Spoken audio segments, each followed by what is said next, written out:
I bought a CRT from a lady that died. They were showing the house, and I walked in there, and I'm like, oh, you have a CRT? And I go, yeah, you want it? I was like, yeah, and a desk. So I was like, oh. Didn't get the house, but I got the CRT. Like throw the money on her dead body.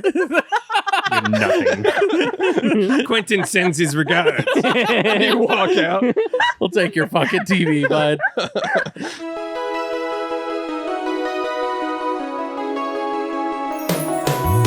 Every fucking week, new movies get released.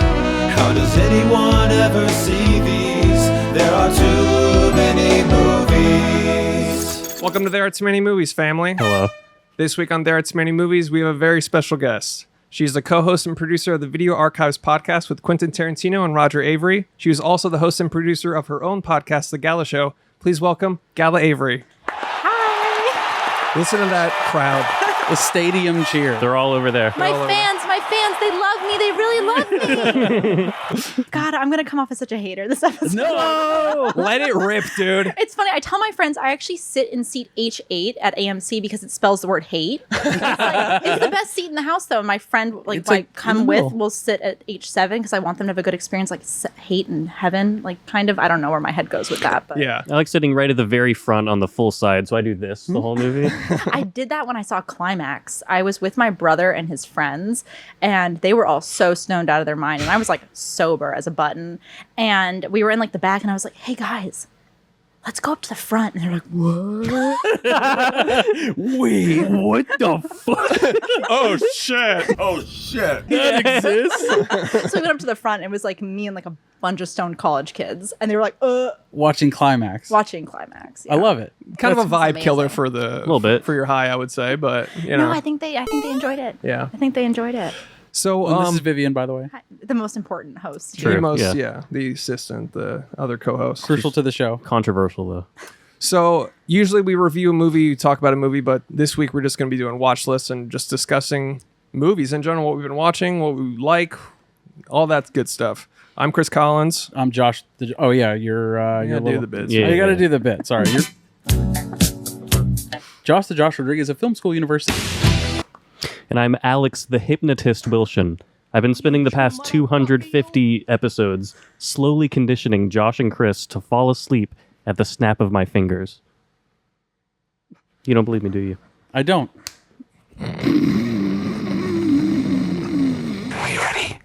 So, and you are Gala Avary. Yes, I'm Gala Avary. I'm producer of Video Archives podcast, along with Third Mike, which I've taken this title on lovingly after I learned the term from Logan Paul's Impulsive of how his third mic has a curse. I don't know if you guys have ever heard about this, but No. there's like this thing in podcasts called the third mic curse. Okay. Where I think comedy podcasts work really well with three, like that's what they typically say. But like other podcasts, they always say like one host gets left out. And so I was like, man, I'm the third mic to Quentin Tarantino. I'm like, oh my God. But once I kind of figured out that, I was like, I'm third mic to Quentin Tarantino. Yeah. That's Not a bad third gig. wheel you'd be proud. Anybody would I'm be proud. definitely proud. I learned so much in that room. It's an amazing experience to like get to be with them live. We record for like 6 to 8 hours straight. Jesus Oh, that's Christ. Yeah, awesome. for each episode. And then we cut it down to like about 3 hours and then like extra bonus content. Yeah. So, Goon movie podcast. Yeah. I love it. oh my God. And the stuff that they pick to watch, I'm like, I've never heard of this in my life. And you only have a week to watch 8. No, I have 24 to 48 hours to watch 3 to 4 movies. And then they kind of like pick which ones we're going to do. And sometimes I don't know until like, one time it's like I didn't know until like 8 hours before. And it's like, okay, go watch the movies. I'm like, okay, I sit down and I watch them all. And then Oh, I like to wow. do as much like background research as I can. Of course. So just like, and if I can't see a movie, because Quentin loves to do that to me, like, you can't see it, haha. I have the VHS, you don't. Whatever. I just go to like the other director's filmography and just like watch whatever I can for that. That happened. Have you ever ended up watching a movie that you guys didn't talk about? Yeah, all the time. I've ended up buying $100 VHS tapes for movies that we don't talk about because Good I'm like, God. we're going to talk about them, and I have to. Like, Summertime Killer was one of them that they were like, let's talk about Summertime Killer, and it has this really cool motorcycle chase scene. One man whose chase won't stop till he stops breathing. And so I bought the tape, and my tape has terrible, terrible, terrible tracking on it. And then I got there, I'm like all ready to talk about it. And it's like, no, let's talk about something else. Wow. So you like sat through a really fucked up tape. Just like giving yourself epilepsy, just like watching it try and And track. my TV, I'm not kidding, is this big. I like have like Yeah, a like little. one of those guys. Yeah. Oh my god, it's not that, but I love that. I would try to steal that immediately. Yeah, too bad. We'll turn our backs at any moment. I have a Brooksonic, and then I have like a little white one. But my Brooksonic TV is like the greatest thing ever. I carry it from room to room with me, and like I'll just plug it in whatever plug I'm at. And that's how you like to do your first watches, right? That's if I don't have a TV at my house besides that. Actually, people Really? are surprised. To Just a find that out. CRT? I just have a Let's fucking go. CRT, and then I have a laptop, and I'll watch movies on my laptop, like in my car. Like 10:45 in the morning, I'm like in my car watching a movie. I don't care. Just hating in your car. This is dog shit. I don't know why This is the worst. This is the worst. This movie has terrible audio. You're watching it on your laptop. I know. Broad daylight. Yeah. Windows Where's open. the soundscape here? Yeah, the wrong lighting's- Bluetooth headphones. No, literally, I'm like, what's going on here? What's happening? Every now and then, I'll be like, it looked really bad, and Quentin's like, did you watch it on your laptop? I'm like, yeah, sorry. He's like, you're supposed to watch it on a shitty VHS tape with terrible tracking. What are you talking about? I have an 8mm print. Do that. Just have that. Just have that. What's your deal? No, but every now and then, yeah, I have like a whole list. I think I don't know if I posted it on Letterboxd, but I went through all the tapes that I bought for the show that like we didn't cover. Okay. And every now and then, I try to sneak it in, like, hey, Quentin, talk for like 15 to 20 minutes about it, because then I can like make bonus content about stuff and it's not wasted. There you go. So every now and then it happens. So as producer of Video Archives podcast, can you kind of walk us through how the idea of the podcast came about? yeah, so for those of you that don't know, Quentin Tarantino and Roger Avary met at a video store in the South Bay, Hermosa Beach, back in like the late 70s, early 80s, called Video Archives. And at that store, they met. Actually, my dad hired Quentin. They met, they became friends, and then they wrote a movie called Pulp Fiction together. And the Oscar goes to Quentin Tarantino, Roger Avary for Pulp Fiction. Along with working together also on like True Romance. They worked actually on Reservoir Dogs. I have like you guys have all seen that, maybe. Of course. I've never heard of it. Well, I don't want to spoil anything, but it's like old. So if you haven't seen it, like too bad. Yeah. When I first watched that movie, I was like, oh, Mr. Orange is clearly a cop. Like immediately, first time on the screen, because my dad's code name with them as friends is Mr. Orange and Quentin is Mr. Brown. And I was like, oh yeah, it's Tim Roth. It's my dad. And of course he's a cop. And then I found out because my dad was supposed to play Mr. Orange originally when he was doing the very, very first like iteration of it before it went to Sundance and stuff. Right. So I was like spoiled just with knowledge of the movie, like knowledge of the background of the film. But yeah, they worked together, and then years have gone by, and during COVID, they were on the phone all day long with each other, like literally 8 to 10 hours a day, just talking about movies. And finally, we were like, we should make a podcast out of this. Like, you guys need to share Bro, let's this. start a podcast. It was literally like that. It was like, bro, we have to do a podcast. People need to hear us talk. 8 hours a day, and they're like, we need to monetize this. What are we Yeah. doing? Yeah. What are we doing somehow? So yeah, we kind of got all together. Our first season was at Sirius XM. We were really lucky to be there. Second season, we've gone indie. We're on Patreon now. So it's patreon.com/video archives. And the good thing about being on Patreon for us is that we don't have anyone telling us which movies to pick. Yeah. Oh. Wait a second. Was Sirius doing that? Sirius was Are you like kind of trying. Are you dare serious? you? But They're like, so Quentin, well, I think I have an opinion on what you should talk about. it did happen, and it's kind of unfortunate because it's like, hey, we really want you to talk about Jaws. And it's like, of course, everyone wants him to talk about like Sure. Jaws, The Godfather, like all Those these heavy tentpole ones. the tentpole movies. Yeah. But what Quentin really wants to do, and what I really love about the show, is that his goal is to basically introduce people to movies that haven't been really highlighted and seen. And we did that our first season. Like we did a lot of Peter Hyams stuff, and then Peter Hyams kind of had like a little bit of a resurgence, which was really great. Little Darlings ended up getting a Blu-ray release. Which was amazing. And so you talking about Little Darlings, like I immediately was like, I need to track this movie down and watch it right away. It's such a good movie. And it's just, I love that Quentin picks these movies that maybe haven't gotten the limelight or are like, you know the director, but you haven't seen this one of their movies. Yeah. And this season, like season 2, is kind of amazing because Quentin's picking movies he's never seen before. So it's like all discoveries for him too. And so sometimes you get a stinker in there because Quentin doesn't know if it's like going to fall apart in like the last 2/3. Yeah. But so we were, and it does happen a I was lot. gonna say, imagine being like a director. You made a movie in like the 70s or 80s with like a limited release or something, and then Quentin Tarantino's like, so I checked out this movie, and then you're just like, oh shit. Like, Yeah. Oh, shit. Good thing about it though is that I feel like they don't really want to do film criticism. They want to do film appreciation. And so they always try to kind of like highlight the good parts about the movie, even if there are faults. Nice. Yeah. Which there are many, especially when you're watching on VHS, which we love the medium. Yeah. It lasts forever. You can stick the tape under your couch and it works just fine. Try doing that with a Blu-ray and like it's over. And Laserdiscs have rot and all that stuff, which I'm sad about because I'm a Laserdisc girl. Yeah. But it's just it's really fun. So Quentin, it's funny that you say that because Quentin has been doing this for a very, very long time and like championing these movies that are, you know, not necessarily everyone's going to see or have access to or anything like that. So our first physical media minute of the day. This is a really interesting VHS that I found. Oh gosh. So I'm sure that you've seen this before or a similar tape to this. This is a VHS and it is Chunking Express. Wow. But this is a demo tape. Video Rolling Thunder Pictures presents Quentin Tarantino's demo tape. So these were sent to video stores to basically influence video stores to order the movies that Quentin Tarantino is telling them to do. Nice. And Rolling Thunder, for those of you that don't know, was actually Quentin Tarantino's releasing label. So he actually did have a releasing label where he would pick up movies and he would release them on VHS. Wow. Check it out. The demo tape and then like all the information's on the back there. This is awesome. The crowd-pleasing comedy. Yeah. Oh God, and the back of the box is always the best. It's like Quentin's favorite time because he always reads the back of the box in the episodes. Yes. And he's like, it's time to read the back of the box. Yeah. Because some of them are written so poorly. And then some just give everything away. Quentin Tarantino movies rent again and again. Hot rental hits include chart toppers from Dusk Till Dawn, Pulp Fiction, and Reservoir Dogs. Tarantino fans are today's hottest renters. Jeez, Hattie's Reggie. His films attract the hot renting 18 to 34 age. They're really leaning in the hot thing. Yeah. Sexy, hot. Like, Sexy, And it's just- hot. You got that new Quentin Tarantino? at the video game. I want this one, please. You're out of the nacho cheese in the container. Well, it's like what I love about physical media, and I love it about everything except for vinyl, which I do love and collect vinyl, but I feel like it's really hard to like look on a shelf at the vinyl titles. Yeah. Is that like when you go into someone's house, maybe, I don't know, you picked up a girl or something and you're bringing her home and then she gets to see your like collection and she's like, oh, I like this or I like that. Or like you're going back to her place and you're like, this girl has terrible taste.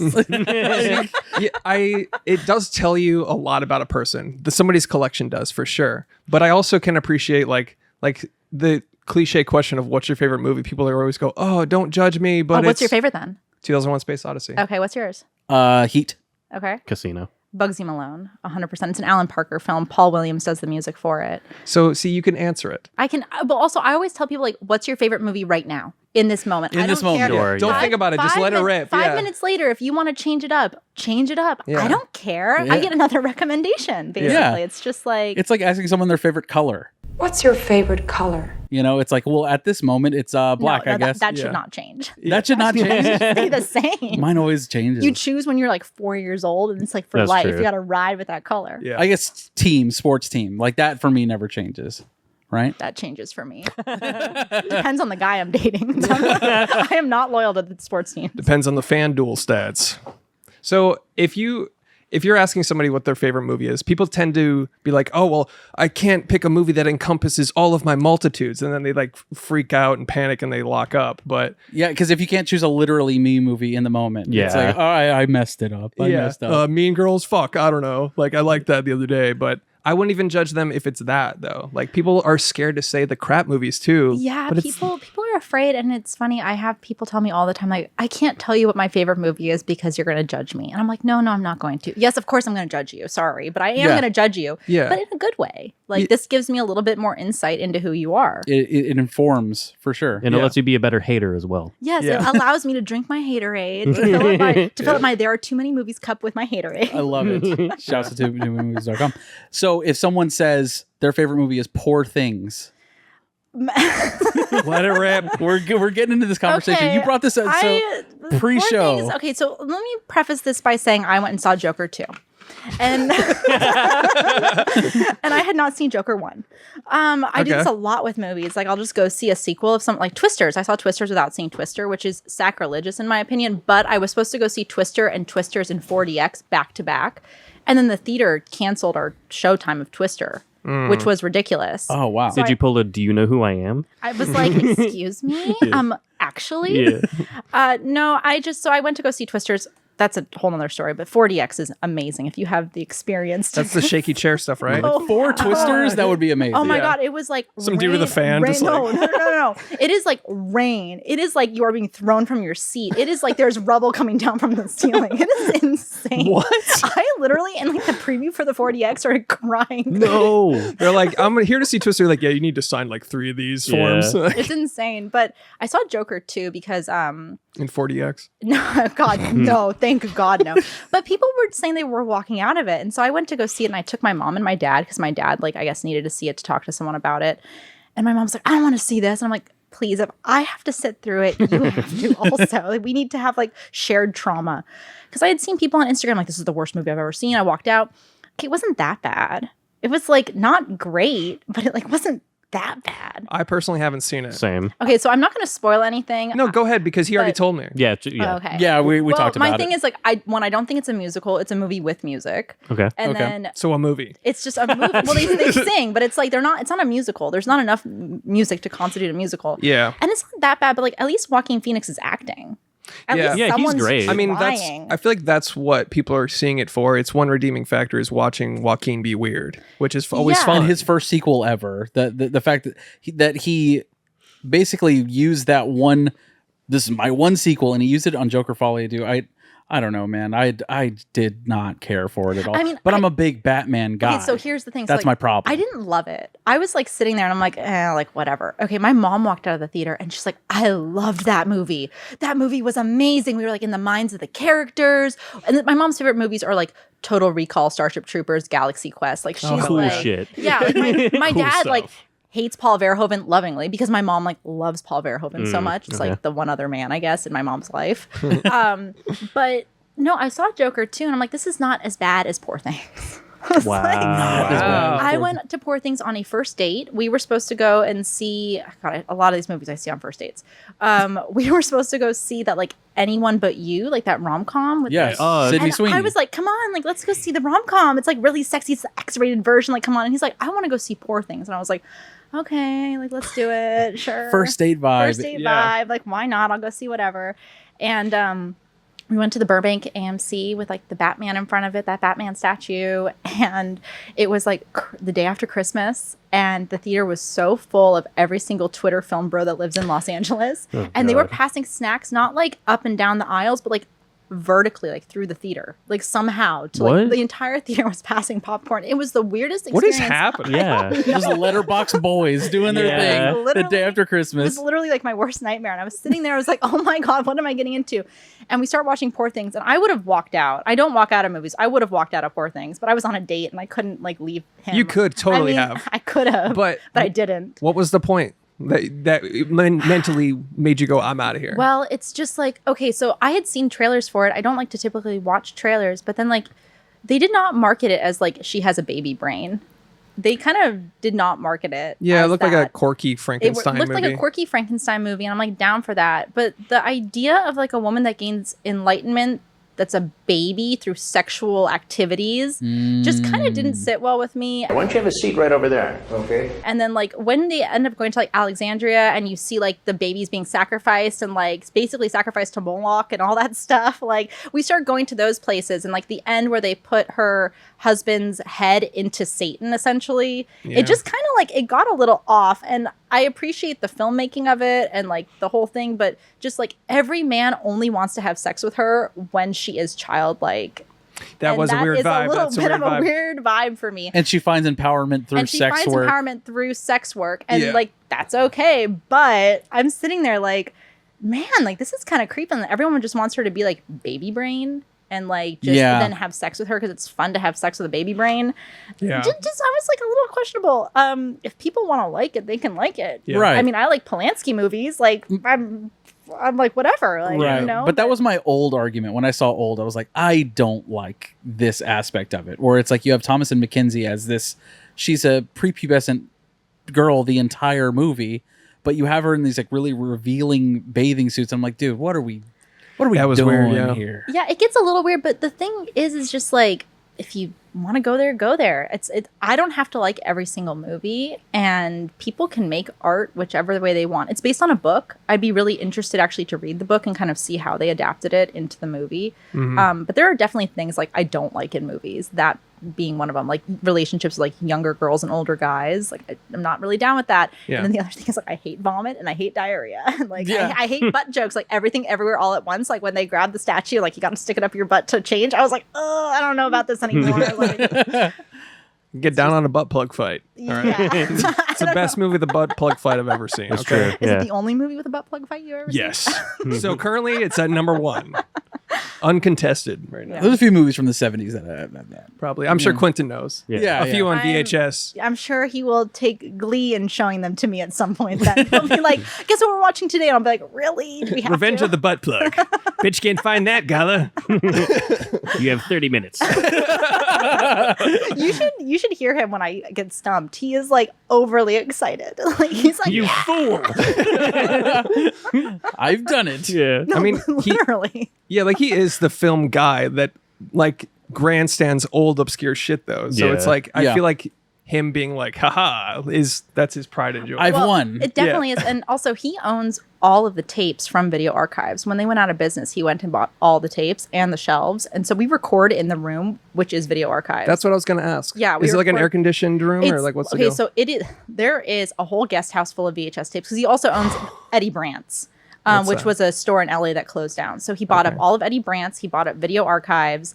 And so it's like 2 rooms in the main house and then an entire guest house just like full of VHS tapes. It is huge. That's like wild. there are so many. I can show you pictures after if you want. Yes, I would love to see that. That'd be I crazy. photograph. I do film photography as like a hobby. So I'll go in there and I'll photograph the shelves. Yeah. And when I got my film developed, the lady at the counter was like, I don't know whose this is, but they need to get these digitized. You're like, well, it's actually Quentin Tarantino. She's like, all right. And I was like, I don't really know if this person's going to want to do that. Yeah, no. He'd rather let them mold and rot away than digitize them, I bet. I don't think there's any tapes in there that have mold. We tried to watch one last season, which was The Fan. I think Lauren Bacall is in that on our Eli Roth episode, and it got replaced with Happy Birthday to Me. And I think that tape was a bad tape. I have a good tape of it now, but I've only encountered mold on VHS actually one time. Really? Yeah, it was VeggieTales. Oh god, what a pity. I know, Christian propaganda. God, It's a real shame. Yeah. On the flip side, I had mold on a Russ Meyer tape, and like I popped it in, and it broke my TV, and I called the guy that gave me the tape, and I was like, hey, we have a problem here. Damn. Like, you gave me a moldy tape. And he was like, I'm so sorry. So he gave me a tape, like a head cleaner, and I used it, and it got stuck in my TV. Oh, no. This guy's a bum. He's like, did the cleaner fuck up? Yeah, Fuck. like, Fucking It's the same guy that told you to digitize the entire collection. no. Thank God, no. But no, and then he did fix my TV for me. I was like, that's good. called him. I was like, you got to fix my TV. I was like, if you broke my TV, we have a problem. Yeah, absolutely. And he's like, do you want to go see Poor Things with me?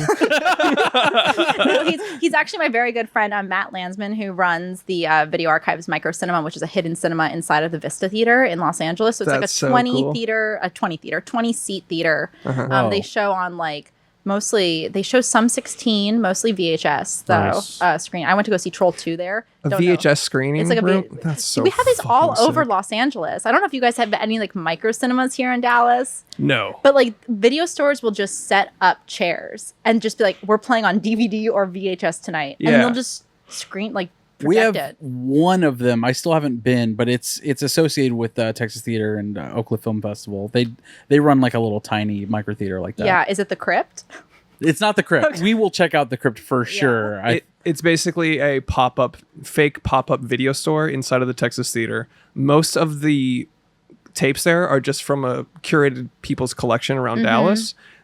Only some of them are for sale. It's really cool to window shop, but that's all it is. Yeah, because you can't buy it. Yeah, exactly. Well, do you like buy tapes off like eBay and stuff? I absolutely. Yeah, I'm like Are you an kidding eBay. me? I'm Do you like an want to eBay. fucking go there? Because Yeah, no, we can go there. We can go there for hours and hours. I have a secret eBay account. It's not under my name, and like I'll haggle with people under like my secret Hell persona. Just hater. H8 at alamo.com. Yeah. No, it's like my secret name is even like on my PO box. Like when they mail me stuff, it's like Clever. to like this secret person, and it's like one day they'll find me out. but Yeah. they haven't yet. Yeah, you kind of have to do that because if somebody knows, I don't think people are like looking at me that closely. if they're a fan of video archives, and I mean, people that own VHS tapes might be listening to a VHS tape podcast Yes. and selling stuff on eBay, Well, And those are the people that would research you for sure. well, Yeah. God, I had and then send you a moldy tape and break your TV. because I search for the podcast and stuff, and people like know I search for it, but I also search for like my personal collection. I like buy very, very niche stuff. And I asked someone one day for like, oh, can you help me find a tape? And they thought it was for the podcast. And so they went and bought it for themselves. And 2 people did that. And it was steel, which eventually we covered on the podcast, but it's a tape only. And I was like, I have to buy 2 tapes of this. And you guys just bought the 2 that were available that I was Oh, like no. going to buy. Ironically called Steel. I know, ironically called steel with 2 E's. Not the I think there's a Shaq one, but not the Shaquille O'Neal one. But yeah, they got on my The superior one for yeah, sure. I know, right? Yeah. They got on my shit list. Yeah, I was like, I'm never buying a tape from you ever again. Yeah. And so now they're out. Yeah. But I have like a few people I know I can go to. But no, it's like when I'm searching for stuff, I feel weird because it's like some stuff is for work, but I never can tell people like, oh, it's for work or it's for me. But I think people can usually tell when I'm searching for myself. I buy like very specific like police informational videos. Hell yeah. That's like my niche and like home improvement VHS Yes, tapes. I've been getting into the thrift shop stuff where it's like mostly because like I'm spending too much money on eBay and stuff. Yeah. But thrift shop will be like 50-30 cents type shit. God, I wish that was me because at the thrift stores in LA, it's not like Well, that. we have like a Trader's Village, which is a perfect spot to. It's like a flea market that has VHS stands. Like you can buy. Wow. That's where I got. Tons of That's where I VHS. got both my CRTs. A lot of VHSs. Just like old people that. I mean, they're probably like it's somebody died and it's like there's a box of shit now. Yeah. I bought a CRT from a lady that died. They were showing the house and I walked in there and I'm like, oh, you have a CRT? And I go, yeah, you want it? I was like, yeah, and a desk. So I was like, oh. Didn't get the house, but I got the CRT. Like throw the money on her dead body. Nothing. Quentin sends his regards. You walk out. We'll take your fucking TV, bud. Fish for eyes. But yeah, so what's your like? Do you have like a grail, like a pride and joy, like a what's on the top of your shelf type of shit? On the top of my shelf, I have like a bunch of like Ghibli, like Japanese Ghibli tapes. Oh, I saw those at a thrift shop, and then it was like a thrift pop-up thing, like an art exhibit. Yeah. And I was like, I saw Ghibli videotapes, VHS tapes, and I was like, and he's like, oh, that's just my collection. Those aren't for sale. Why Well, are you fuck showing you. Thank you. Yeah. How the fuck would you show me something if I couldn't have it? That's just not possible. Why not, you stupid bastard? You stupid bitch. Why can't I buy it, you stupid bitch? It's just not possible. Why not, you stupid bastard? And then my friends know like I love Hello Kitty, so like they not specifically Hello Kitty, but I love Choco Cat. I'm like a Choco Cat Okay. fan. Oh, but they okay. give me Hello Kitty stuff, and like when I don't know if you guys know what Retrospect is. It's like this website you can like buy cameras or like VHS stuff, etc. I spend way too much money on there. But I bought like a Hello Kitty VHS player on there, VCR. A player? A player. I Oh, call it a player. that's But yeah, I bought a VCR on there, and it's really awesome. It's a Hello just- Kitty VCR. Yeah, Hello Kitty. That It's must right be- up there with having the Shrek. That's literally Dude. The Shrek TV with the VHS. I know someone that has one. I think The but Shrek I TV? think That they have goes a so Shrek, They have a hard. Shrek TV. I know. Several Can he come people- on the podcast? Maybe I can find him. Dude. Maybe a few people have like that Barbie pink one. Yes. It's not Yeah. as exciting because it's not the Shrek one, but no, but like I have that. My friends also like really clown on me because I love this movie called The Train Killer, which is It's like the opposite of an autistic guy. No, I'm gonna sound so autistic right now. Let her rip. But honestly, if I'm autistic, You already pointed out Berserk, so Yeah, it's true. you're already out. She snapped over and was like, Is that Dutch? Is that cuts from Berserk? And I then she know. snapped right back. Yeah. It's like, yes, it is. own- Okay. Yeah, I own all the deluxe editions. There, Like, let's yeah. go. Yeah, Yeah. exactly. But there's this movie called The Train Killer, which is about this guy Sylvester Matushka who actually blew up the Orient Express in real life, and he was like sexually satisfied by exploding trains. And within the movie, which I is get a it. which is a Fucking peak biopic, autism, dude. I know, and Michael Sarrazin plays him. But like in the biopic, they actually derail a train and explode it off a bridge. Like they actually demolish a real train and a bridge in the movie.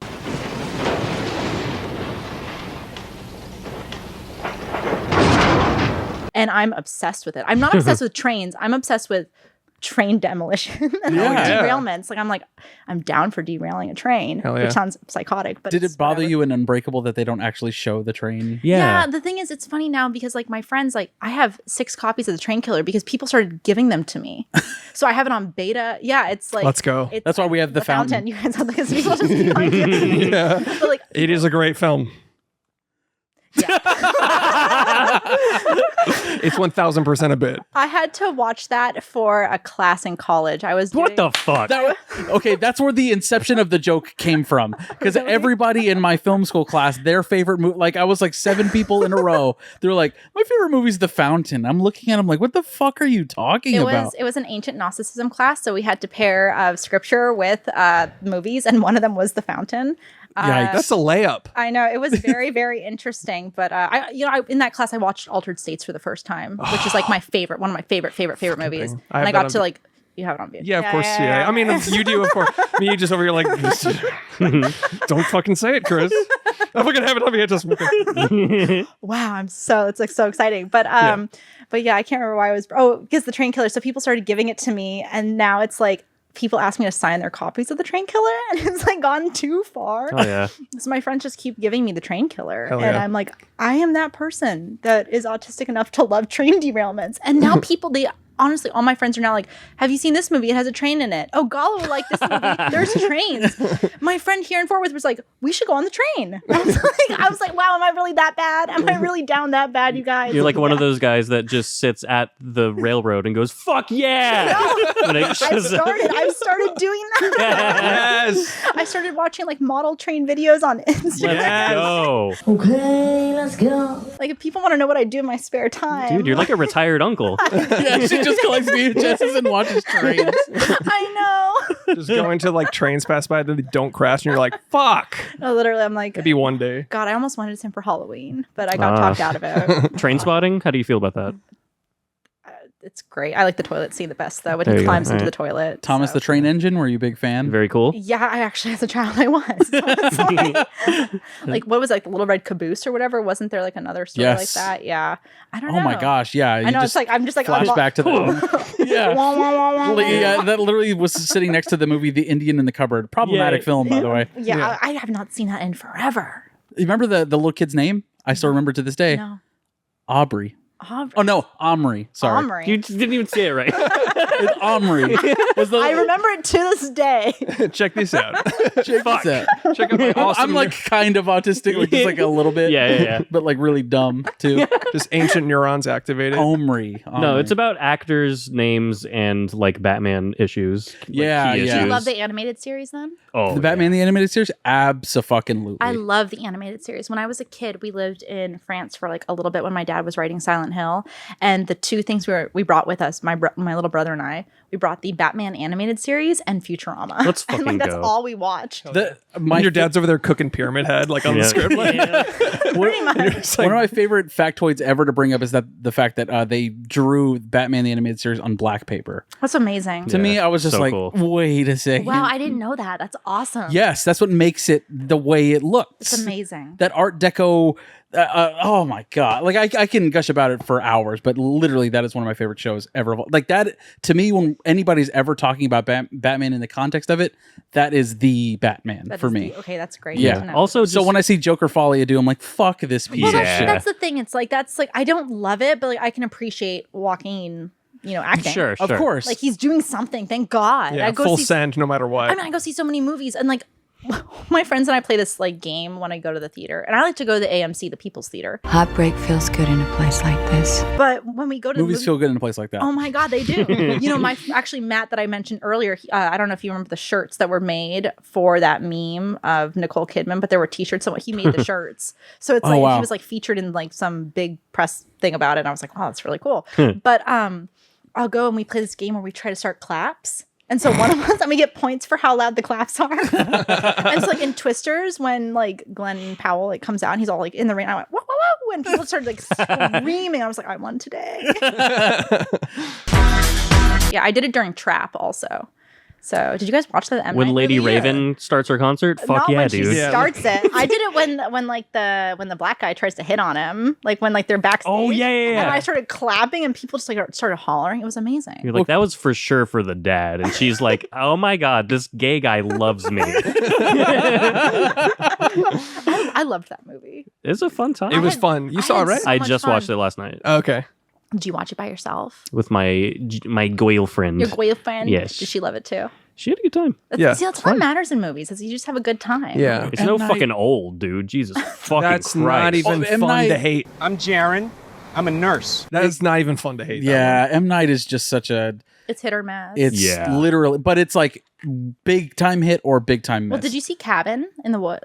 Cabin? No. Knock at the Cabin. Knock at the Cabin. I liked it. I liked it. I loved it. I had so much fun. Like, the thing is, like, I really don't care if a movie's good or bad. I just want to have fun, which is like, on a podcast, you guys brought up Sonic. Okay, Sonic was my favorite movie of that year. Dude, and it's so fun. I'm unabashedly okay. Also, it's not only fun, but it's like a true American story. It's like about small town America. No, I'm serious. I'm sorry, it's just not an argument I thought I would hear today. No, Sonic is a true American film. No, it's a true Sega.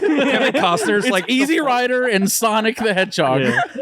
Sonic, it's like a small town story about a small town cop who wants to go to like the bigger city, like do better, and then he realizes like, no, it's like more about the people I protect here. It's like more about my friends and my family. Like, I'm making a bigger difference here. It's a Disney movie, kind of. It's literally Rambo. Yeah, it's Rambo. the best No, Superman movie there it's is. honestly amazing, and I cannot wait for Sonic 3. It is coming out, I think, on December 21st or 22nd. I will be there day of in my Sonic outfit. Yes, I will. There will be photos on Instagram. I have like full Sonic Shadow jeans, and a Knuckles crop top. Are they Jinko jeans? Because that's No, era they're appropriate. They're Hot Topic. Okay, yeah, Like, there you go. limited edition. I want to get like a Sonic chain to go with it. Just all in on Sonic. I'm all in on Sonic. I love Sonic. I just can't wait until they do like what was the GameCube one? Like Sonic Heroes? Sonic Adventures. Sonic Adventures. When they do Is Sonic that the Adventures. whale? Yes. Yeah, and also like City Escape from the City. Yes. But like I want them so bad to like bring in like Big the Cat and like Rouge God. and like that whole team. And Amy, And yeah. where's Amy? Yeah. Like what the heck? So yeah. Where's my bat bitch, dude? Yeah, where's Rouge? Like, Yeah. she needs to go in there, and I love like Pumpkin Hill and like Underwater Mine, like the music from the games. Hell yeah. It's like my name is Knuckles, and unlike Sonic, I don't chuckle. I'd rather flex my muscles. Hell yeah. Like that whole thing. Like I just like sing it in the car. Like in a That's my ringtone. It's just like Yeah. fucking. Yeah. So Sonic the Hedgehog, an American. Wait, so the new one's coming out. Is this the one that brought Jim Carrey out of retirement? No, okay, so Jim Carrey entered kind of retirement after he did Sonic 1, which you were right about. But he said the only role he'll ever do ever again is Eggman, because he had so much fun making the Sonic movie. Fuck yeah. And so he's like, Sonic 1, he was in Sonic 2, he'll be in Sonic 3. And then the other one is Keanu, who's playing Shadow. And Keanu, I think, turned down a Marvel movie to do Good for him. Sonic. Rightfully And so, it's to do because- Sonic. Exactly. Like, you're going to play Shadow. Like, hello. Yeah. Like, you're basically, it's like all these people are so excited for it. When they showed Shadow at the end of Sonic 2, I was like, I was so hyped in the Hell theater. yeah. It was crazy. But he did come out of retirement. He said it was like the most fun he's ever had doing a role. I mean, he obviously had a blast in one. I never saw 2, but he obviously had a blast doing 1. 2 is not as good as 1. Okay. 1 is like holy grail, but 2 is like still basically one of my favorite movies of the year. I think it came out same year as Puss in Boots. I Okay. think. But Puss in Boots is so good. It's great. Did you think the CGI leak, basically, do you think that was on purpose to generate publicity for the film?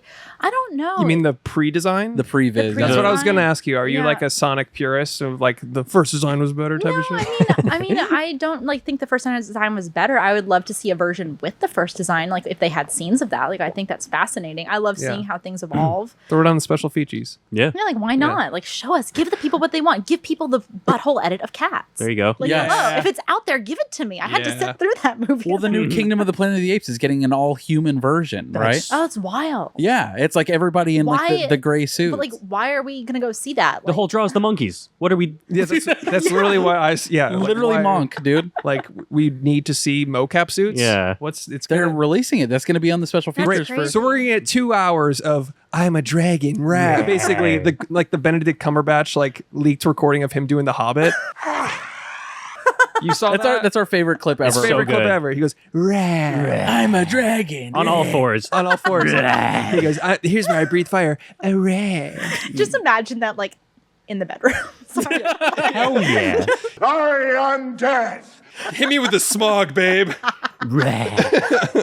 Just totally nude going, rah. He's like, all right, this is the last time though, babe.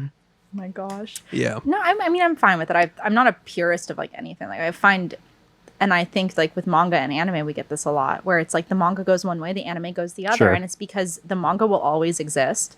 The Sonic games will always exist. If they want to take a little bit of liberty with the movies and stuff, I have no problem with that. I remember when I was a kid, I watched Twilight. I mean, I read Twilight. I was like obsessed with it, like any girl my age was. And we would like act it out in honors English class. That's like how obsessed we were. I went to like the premiere in Ventura, and like every girl I knew was there. Like, it was a madhouse. And when the movie came out, I was so mad. I'm like, the tables are square. They're supposed to be round. Just like literally everything. Like literally like 13 years old. And then like you grow up and you realize like they have to take a few liberties. They can't just like make it like word for word. Right. That's the wrong train they're on. Yeah. They're supposed to be on the whatever thing. So yeah, it's just how it is. I mean, I like it when things are a little bit different. I can enjoy it from a different perspective. Yeah. Yeah. You see someone was trying to fan cast True Detective season, I guess this would be 5, right? Sure. With Kristen Stewart and Robert Pattinson. I can see Kristen Stewart. It's a joke, right? It's a meme. No, It's a joke, right? I don't. It's Like, a fan casting. It's fan casting. But I mean, our Pats is so funny because of just like how he just hates Twilight so much. I don't know if you've ever seen that where he would, like just like how he just hates it. And all of his stuff that he's in is so good. But didn't he say like if Batman didn't do well, he would do porn? Did you see that? Yeah. And I had a friend who was like on purpose trying to bomb the film. Because she was like, I want him to do porn. Honestly, same. And it was this Brazilian chick I know. And she's like, you guys, we cannot go see. We have to boycott this movie. Do not see that movie. she's just hiring like Indian farms to just review bomb it. Yeah. And she's just like, I just need to see his dick so bad. He's like, I'll just show you. She's like, takes off like the vest of bombs, and she's like, oh, I was gonna blow up the AMC. All right, this is actually better. We'll do that. Well, basically, since then, he hasn't done a role like that. I like his trajectory since then. I mean, granted, he's Batman, but also any role after Twilight has been the opposite of the Twilight heartthrob character. Yeah. Remember Me, I guess, was one of those. Yeah, the greatest, whatever. One of the greatest endings of any movie. A movie you can never forget. I think, though, it's like he's just trying to go against typecasting at that point. For So he's sure. gone so hard one way that it's like you can't really put him back in that box. But maybe he'll return to being the heartthrob, like once, I don't know, like 40s, 50s. Like he'll do like one of those. When he gets in his George Clooney era. Yeah, probably. But also, like, I don't know, like Good Time. Like, I don't know, he was hot in Good Time. Like, I was in the theater all like, wow, like, that was great. Really? Yeah. I thought he was like sleazy. That's sexy. Yeah, that's the draw. That is the draw. Someone yeah. asked me recently, like, what's like the hottest scene? I guess I should have said like the Good Time sex scene because like it's not. I don't. It sounds really Talking about gross. older men preying on little girls, and you're like, this was actually pretty hot, though. Dude, she was into it, I think. When he dyed his hair, I love a look change. I know, right? I love that photo of him just on the set, just like in the brown tracksuit. Oh, in the kitchen? Yeah. Oh, yeah. I have good. 1,000 DoorDash pictures of me like that. But yeah, Robert Pattinson, I think he hit that Twilight. He was like peak fame, peak, heartthrob. And then he was like, fuck it, I'm going full art house. And then when he did Good Time, he apparently, with the like makeup and the hair and the wardrobe and everything, he was walking around New York and people weren't recognizing him. And he said to the Safdies, this is the happiest I've ever been in years. You guys have seen that video of him like buying a hot dog in New York, right? No. Oh my God. I think it's him that's buying a hot dog in New York, and it's like Vanity Fair did it. And it's like a 12-minute video of him like buying a hot dog. Is that a hot dog? New York hot dog. Oh, yes. Yeah, you know yes, I know what you're talking about. Yeah. And he's like up in like his like room, like looking out the window at the hot dog vendor, and he's like, I want a hot dog. Like, It's like a short, mustard. it's a whole short film. Okay. It's like- amazing. yeah, it's like a perfume ad, but the ending is just like hot dog. Hell yeah. More relatable, in my opinion. Yeah. Well, shouts to him. His career trajectory since Twilight has just been. Has been good. I mean, Taylor Earlier Lautner today. is the one that's like really interesting to me because he was when Kristen Stewart and they were like in their 20s and he was like 15. Oh, shit. All right. And so it's like there was just so much pressure for him, I guess, to like look a certain way. At least that's what I've heard. Yeah. And then also act a certain way. And then also act a certain way, and like you're 15 and everyone else on set is like 20, 21, 22. And, it's And like, also you're gay, and now you have to be a heartthrob for all of these girls too. do you know that he's married to a woman named Taylor? Wait, what? Yeah. I thought he was. Doesn't mean anything. Yeah, doesn't mean anything. Doesn't mean anything. I mean, I thought he was gay too. I thought that came out. I as, thought like, it did news. as well. Yeah. Was this The Onion? Are you outing Taylor Lautner right now? How could you? Yeah, I guess I got that wrong. My You bad. had trade secrets and Yeah. you just Yeah. spilled the beans, but I fucked him. I don't know. I guess I wanted it to be true. Yeah. To be fair, I mean, our gaydar has been way off before, so who knows? Yeah, true. I mean, mine has too. Yeah. So, Right. Yeah. My girlfriend doesn't know I'm gay. Yeah. But I wanted to bring it back to Sonic for 1 second. Thank you. Speaking of gay, a true American original. here's my one thing with Sonic. As like a fan of the games, as someone that called my friend and after Sonic Adventures on Sega Dreamcast at the end when he went Super Saiyan or Let's Super fucking Sonic, go. I was like, let's fucking go. I just want a side-scrolling scene. That's it. Yeah. Just have the camera. It can be one shot. It doesn't have to Yeah. cut to it. It'll just be, give me a little, we see you out there in the audience, and then go back. Like, hit us with the fucking side-scrolling legacy shot. That would be so much fun. But you know what? If you see it in theaters, because I didn't see the first one in theaters, I saw the second one in theaters. The sound design is amazing in these movies. Like the rings, when he's collecting rings in the second film, like it was all around the theater, and like it was great. But I want a side scrolling too. Yeah. Like I want that, and I want Big the Cat. Like come on. Well, that was That's the main thing that people were happy with Super Mario Brothers about. Yeah. It's like they got actually it. gave you the side-scrolling scene, and people loved that movie. Yeah. It's like the whole intro. They got it out of the way. It's like, here's your fan service. Let's fucking go. Yeah. Yeah. Well, that's why Doom is so appreciated, even though that is a pile of shit. Yeah, it for sure is. Except for Dwayne "The Rock" Johnson, who's amazing. But the end scene of why are we laughing? I don't I'm understand. laughing because I'm thinking about the like Red One trailer now. I have a That friend- movie looks so I have badass. a friend. They have a lot of action figures for it, and the action figures don't look that bad. They look better than the movie. But I have a friend that does like audio for the visually impaired for movies, and I think she had to work on Red One, and she has like PTSD from like having to see the movie like 90 times. God. And whenever the trailer plays, she's so mad. And then the other night, actually last night, I was watching White Chicks in the hotel because I turned on the TV Great and movie. White Chicks was on. I have never felt more seen in a movie than when they start playing Vanessa Carlton. I watched the first one, I was like, oh my God, I'm a white chick. Yeah. I realized it. But That just occurred to you? like not today. When the first time I watched the movie, I was like, oh my God, I'm self-aware. Yeah. Like who I am. But the I want trailer to get for my Red knees One, done. Yeah. God, the dance scene in that movie is so funny. Like when they're like Yes. hip hop moving. I can't even do it. I'm a With the white whistle. chick. With the whistle. Did you see they announced Scary Movie 6? I did today. I always forget there's 3 Wayans brothers. I always think Yeah. there's just Yeah. the 2, but it's funny. And then there's like an uncle or something. Is there? Yeah. There's an older one. Because Scary Movie 1 is like really, really good. And Scary I Movie love 2 the most. You love 2 the most, really? I tried to like watch them back to back, and like I don't know if I was just like so enthralled with 1 that like 2, I like just. You can't have a whole chocolate cake and then another chocolate I mean, cake. you can, but Well, I genuinely loved House on the Haunted Hill, which is what they parody mostly in part 2. That for me was like everything. Because I liked Scream okay when it first came out. I didn't appreciate it until later, but I actually loved at the time when it came out Haunting of Hill House, right? yeah. Do you think that you have to like see the movies that they're parroting to love the movie? It helps. the appreciation. I think you like it but more. they're funny enough on their own that you can just we've stanned the Wayans brothers hard on this podcast. We were just talking about the other day, like, I think culturally the comeback of Slapstick is imminent. It like, has to. We were talking Oh. about Naked Gun, we were talking about Scary Movie, we were like, can't we just go full slapstick again? Can't Yeah. we bring that back and not be like these failing sort of half-assed Not epic comedies? movie. No, God, Fuck no. Fuck no. No, we call ourselves Marxist because we love the Marx Brothers and Slapstick. Yeah. I think the thing is, though, also, it's like there's this trend in movies, which is, again, why I don't care if a movie's good or bad. I just want to have fun. Where there's like a lot of like dark, like nihilism, however you say it. I can't remember how to say it right now.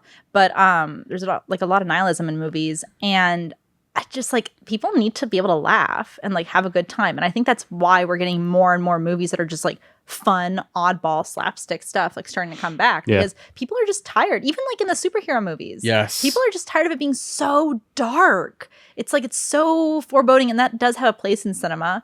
Like you do have that, like you get your black swans and like all that in there. Of but course. like, it shouldn't be every single But movie. that has now become the language of like, this is cinema. Well, Right. When nothing matters is whenever yeah, and that's just like cinema my matters. problem about it. And like I feel also like it goes back to the Twitter film bros, and sorry if there are Twitter film bros listening, but like my big problem, like I'll go to the rep theaters in LA and I can tell who actually like, wants to be there because they're interested in a movie, and I can tell who is there because they've been told by others that you should like this Sure, movie. yeah. and they need to log it on Letterboxd. And that happened to me during a screening of Sorcerer. It was 4-track mag audio, and it was my first time ever seeing a 4-track mag. And I was there, and God, like the audience was just a bad audience. And it was like sad because they're there not for the right reasons, not because like they're interested or they love the movie, but because they've been told like this is a good movie, you should log it, you should see it.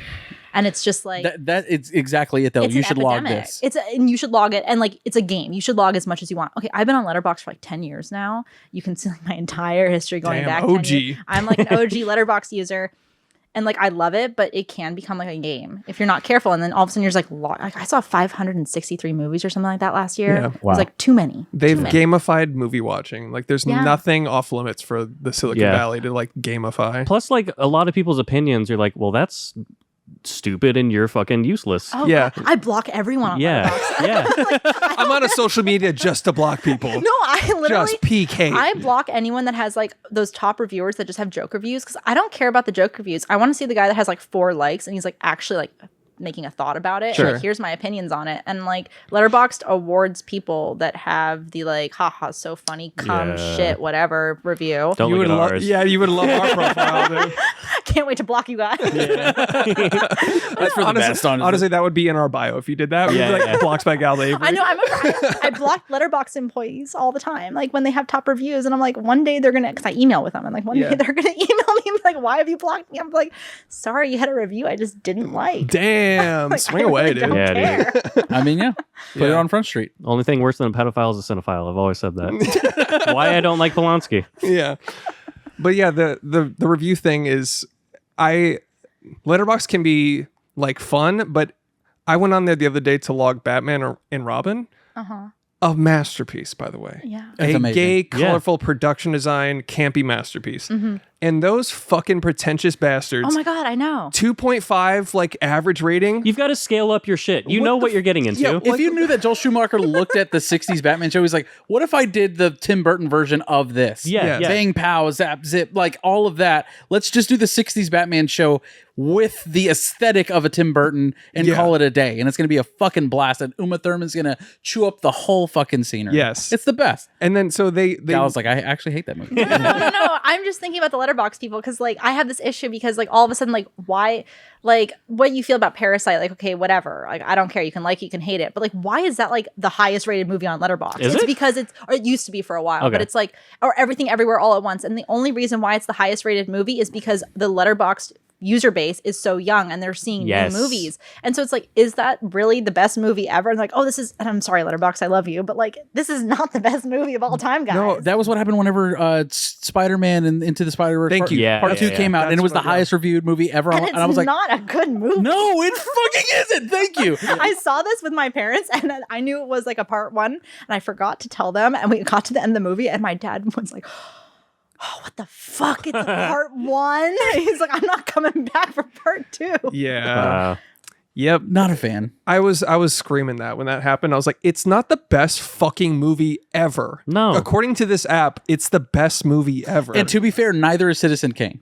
Of course not. Of course No, not. it's not either. But it's like anytime that you have a group of people that are like, we get to choose. And like, Yeah. I'm the, and they started actually weighing the ratings by like how long you've been on Letterboxd apparently. So it's like the longer you've been on, the more your ratings count. I'm also really against that because it's just like, why does my opinion matter more than like someone who's just entered? Yeah. I mean, maybe my opinion should matter more, but like, why does But it? why does it? Yeah. It's like if Quentin Tarantino joins Letterboxd tomorrow, his reputation, his reviews matter less. It's fucking Quentin Tarantino. It's like that system doesn't really work. And also, like, your 5 stars and my 5 stars are completely different. Like, what, like, I would give something 2.5 versus, like, how you'd rate a 2.5. It's Right. like, you're rating on so many factors. Like, there's enjoyment. There's, like, how you watched it, who you watched it with, where you are in your life, how you connect to a movie, et cetera, et cetera. I'm so liberal with my 3-star reviews because I'm like, this was either really bad and I just had a great time, or I actually like this movie quite a bit. Everything starts at 3 and goes up or down, basically. Yeah, like yeah. that's I'm like, okay, right down the middle, and then the more I see I like it, it's like I do that really shitty thing. They've really fucking Silicon Valley's invaded my brain. So now I'm watching a movie going, now it's at 3.5. and like they do one cool thing and I'm like, oh, nope, didn't like that. Down to 3 again. Honestly, liberate yourself. Stop rating them. Like once you stop rating movies, Just say you watched it, yeah, just say or you don't watched even. it, or don't even. Just liberate yourself completely from like the thing. But I think the small dash of autism that I have won't let me do that. no, instead start liking movies. Hit it with just like just or do a like no or no like. Hit Fair. it with a like. That's fair. That's Honestly, fair. when people were contacting me like, why did you rate this at 2.5 stars? And I was like, I was 17 when I watched that. Like, you can talk to me about it. I removed all of my ratings. All of my ratings and most of my reviews. I had like insane reviews about like the Twilight movie up there and stuff. Train Killer logged that 700 times. Yeah. Take God, that off. God, I think I've logged that like 5 times. I mean, my logs are there, but like I just removed all my reviews because I'm just like, what about your rating for The Substance? Oh God, The Substance. I also didn't like that movie. Let it rip, dude. Poor Things, The Substance, go in. Dude, we hate women on this podcast. me especially. But I saw The Substance. I went with like 6 friends to go see it, and like my friends were like super stoned, like so stoned. They'd already seen the movie though, but they were on like 40 to 50 to 60 milligrams of like an edible. Like, they were like stoned out of their You do this a lot. Yeah. I don't. Okay. Are you just like their babysitter? No, I mean, like, No. you do this movie experience a lot. You I did it- do. I tend to be, but I think it's because it's legal in Los Angeles. So just like Yeah. everyone is like out there, which is also a problem I have with theaters. Like everyone is stoned. So it's like the audiences are Like, like, you want really, some candy? Here you go. yeah, no, it's like they're stoned and drunk like all the time. They'll But, kill like, you here. start laughing, you're like, you're out. You're fucking dead. But like, no, I don't do that kind of stuff. So like, I'm mostly sober, I guess is how I'd describe it. But I went with them, like, man, they were having a blast, and I'm watching it like this person who directed this has never been to Los Angeles before. This is like the most Miami movie I've ever seen in my life. Like that's like pretending to be LA, and like I don't know if people feel that like when movies are made about like their towns and their cities and stuff, but like I'm from LA, and it's Yeah. like I know you're on a stage. Like I can tell, I can see the stage work. It's just like. It was, But there are palm fine. trees, so but there are therefore- palm trees. It's Miami. It's like, but like there are points of the movie where it's like, yeah, this is good, but like, is it as good as everyone's saying it is? No. And like, I started rewriting the movie. Like I rewrote Beetlejuice like while I was watching it, like with my friends. Like we went to Yard House after and like hashed it out. We're like, okay, this is how the movie would be better. But like the old man, have you guys both seen it? You guys have all seen it? Substance or Yeah, Beetlejuice? Substance. Yeah. Okay. The old man who like first like gets her, who's a young guy, a young nurse. Right. Okay, first off, why if you got the substance would you become a trauma nurse in like Beverly Hills? Like why would that be like what you did with your young youth? That's the greater version That's like of the you. greater version of you as being a trauma nurse. Yeah, like I want to look like handsome Squidward just so I can like poke some people. Well, he's patient 1 of The Substance, right? I don't know Right. if he's patient 1, but he is Sure. like the patient that gets her into it. Yeah. And when I'm watching, I was thinking if they had just changed it right here and they had made her lose her ability to walk in her car crash. And then she's like, I have nothing left. I'm going to take the substance. My person is able to like do everything I can't. Okay, like that would have made a lot of sense for me. There's like a bunch of weird holes, like how like she can't walk at all. Like that scene's also really gross. I will give it that. Like that scene where she like has to get out of the chair and like her bones are cracking. And Yeah, stuff. yeah. It's Oh, fun. Yeah. But like she can't walk at all, and then all of a sudden she has like super strength, and she's like She went throwing goblin her- mode. she's like literally Yeah. it goes goblin mode, and it's like she's like throwing her around and stuff, and just like the rules of the universe make zero sense in the end. Like, yeah, okay, she takes out all the spinal tap fluid, and some people are like really grossed out by needles. I'm not one of them. And like she takes all the spinal tap fluid, and then she's like, I'm gonna do whatever, and I don't know, it just didn't hit for me. Chris brought up a really good point as soon as we walked out of that movie, where it's like it's saying it has its narrative and it just keeps saying fuck you over and over and over Yeah, again. it could. There's a really good 90-minute movie in there. Yeah. Like a really good 90-minute movie. Why is it that long? Why are all movies this long nowadays? There's that. We fucking always say that. We like, champion 90-minute we are movies. 90 I'm like, minutes. I'm Yeah. a 70-minute Bud Buttaker Western fan. Yes. Give me a Let's go. 70-minute movie. I will watch it at lunch. Yeah. I will pop Yes. it on. I'm Yeah. like, let's go.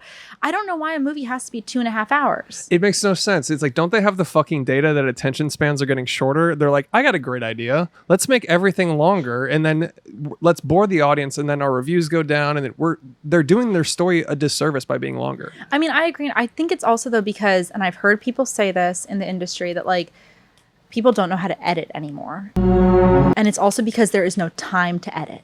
Like they rush them through the editing process. And so it's like there's no editing done. And then it's just basically like, okay, we have this. Yeah, because you're making a product and not a piece of art at that point. And movies are made in editing, 100 billion%. They're made in editing because like when you're making a movie, it goes through so many hands. It's like it's first the conception of the screenwriter, then it's like the director gets his hands and molds onto it, and then it's the actors, and then it's even the craft service person who's like whatever idea comes and like feeding your army, and every single person like from the gaffer to the costumer, everyone puts their hands on it. The best boy and the worst boy. It's exactly when you're the worst boy on set, you're still contributing. Am I the worst boy? Oh no.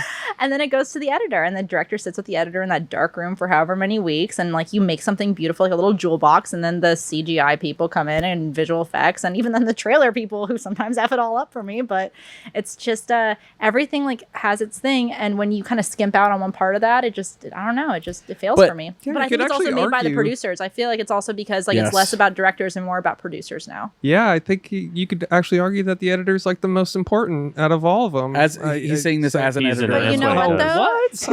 No, you know what though? I might give it to you though, because you are kind of like the right hand of the director. Don't give him that. Kind of the final director, actually. I'm kind of the final director. All the decisions don't matter once they get to me. You're not there on the moviola, like cranking it and stopping it, but like I mean, you're clicking and dragging and like elongating and doing like little micro things.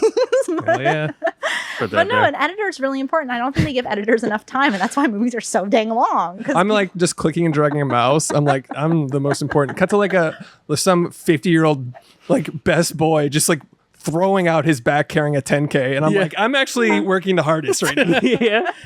But to be fair, like as much as I love 90-minute movies, I love when movies are 2 hours or 2.5 hours that don't feel like it. Well, when they have something to say. Exactly. It just has to be justified. Look at Killers of the Flower Moon. Like to me, like that, it deserves its runtime. The Irishman to me deserves its runtime. I was at what was that movie? Anatomy of a Fall. Yeah, like when I think it was The Irishman, it was when The Irishman came out, and my friend walked out of Anatomy of a Fall, which I really, really loved.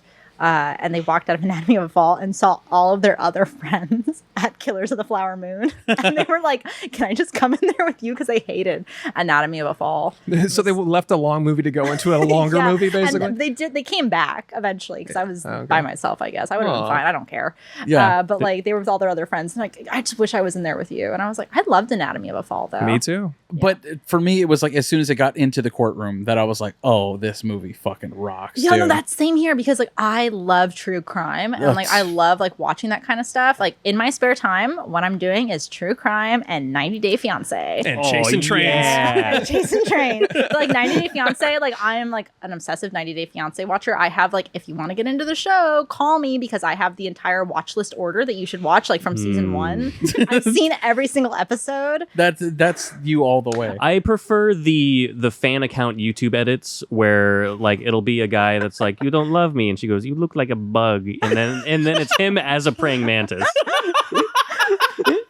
And he's just okay. This is that guy that looks like a thumb too, right? One of them. Oh, that's Big Ed. Yeah, you have to call him by his full stage name. I'm sorry, Big Ed. Sorry. No, he's terrible. Dude, he's crazy. He's terrible. I mean, there's some crazy people on this new season. I don't know if you've we can get into that. I've only seen a couple edits. No spoilers. Then no spoilers. We dare not spoil. 90 Day Fiance. You are not allowed to spoil in my household. Like that is and the challenge. MTV's The Challenge. That is like the holy grail of like reality. It's when they used to get Real World and Road Rules together to like battle for like a bunch of money, and then they added in like Are You the One, and then all of a sudden Big Brother contestants, and then they just do like physical feats for $1 million. Hell yeah, dude!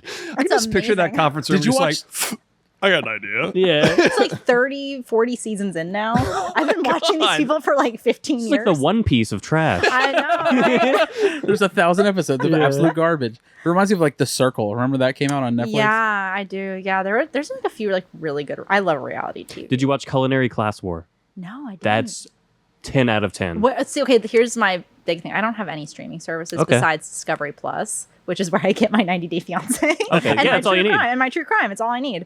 And then like my other really trashy shows like Smothered or like I Love a Mama's Boy and stuff like that. You gotta have the fast food when you're having the fine cuisine of cinema. You gotta have the fast food. The best chefs will still eat a burger. Yeah. Royale with cheese. That's the truth. I mean, when I am done watching, like I'll watch like 4 movies in a day. I don't want to watch another movie. I want to go home and like watch 90 Day Fiance. Yeah. I want to just like completely detox and relax. Yeah. That's what I have football for, which gives me terrible anxiety all day, every day. I started getting really into baseball. Baseball? Yeah, Oh, like, I because the started- Dodgers. The worst of all the sports. The guys are hot. Thank you. Man, am I just giving out compliments left and right? Cuts you with a baseball bat. They do have the sexiest uniforms for sure. No, baseball and rugby. Okay, rugby. It's because the sport lends itself the most to the thick dumper build. Yes, that's man. true. Unless you're like an uphill biker. Have you seen those Yeah, guys? they're Oh my God, nuts. their thighs Jesus. are crazy. Yeah. They're like Big Mama's house thick. Yeah.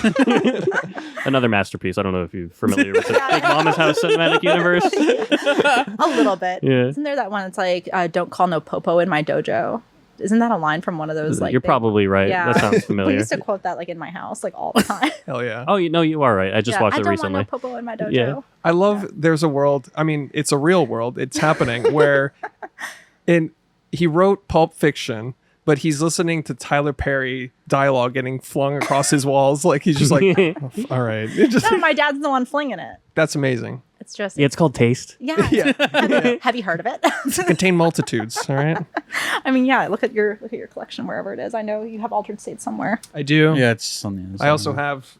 It's fucking there. It's fucking over It's there. so fucking. You want to get a little physical meaty minute again? She is throwing hands today. I don't know what the deal is. So I'll have things like, Altered States, Species, Alien, blah, blah. I also found the other day, it's called Harry and the Hendersons. You haven't seen this? No. Are you serious? No. This is a classic. I recognize this frame from something where I was like, I've seen this on the internet. John Lithgow, you've never seen this movie? Nope. Wow, I haven't Really? either actually. Nope. No. What? I know it came out the same day as another Brian De Palma film that I just learned about that I still haven't seen yet. Yeah. Which one? An hour 51 Well, minutes. it wasn't supposed to do well. I think it was Body Double. Was it Body Double? So Body Double and Harry and the Hendersons came out on the same day. They weren't. They were expecting this movie to blow the fuck up. Shit!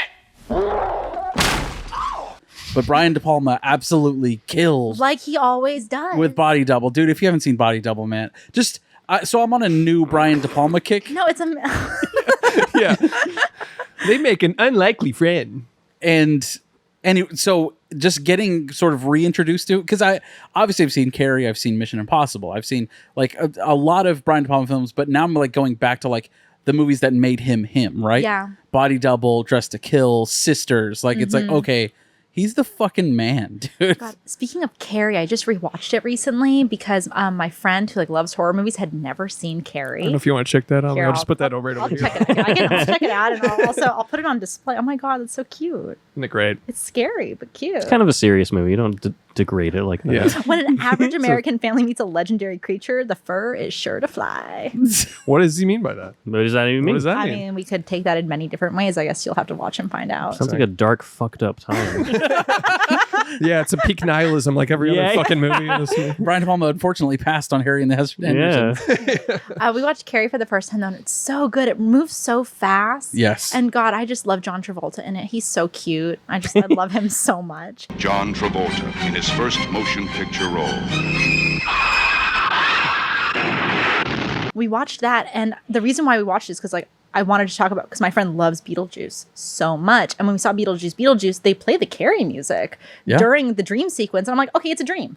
Like there you go, they're playing the Carrie music, they're cueing us that it's a dream, and then there you go, it happened. And The my hospital scene? yeah, with like the birth. Oh, I didn't even They're catch playing, they're playing Carrie music. And Oh, so it's shit. like, and my friend's like, oh yeah, like I love this piece of music. It's from the Carrie soundtrack. I've never seen it. I'm like, oh, so like I can't tell you that like that's why they used it there was because it's a dream sequence. And so it's like, so we had to show it to him. I didn't recognize it from Carrie though. Whenever we watched it, I didn't either until like afterwards, and I was like, oh, that's why they put that there. Because my friend just like he loves it. And who is it? Danny Elfman does the music for Yes. Beetlejuice. Yeah, and he like loves. Is that Oingo Boingo? Yep. Yes. Yeah, he like loves Oingo. He's a Boingo. fucking G. Yeah. I mean, he really does make Tim Burton's movies what they are, Yeah, what and they like are. how they are still nostalgic to this day. Like how you latch onto them. For me, at least, it was the music, and I didn't know that growing up. I was like, oh, Tim Burton's my favorite director.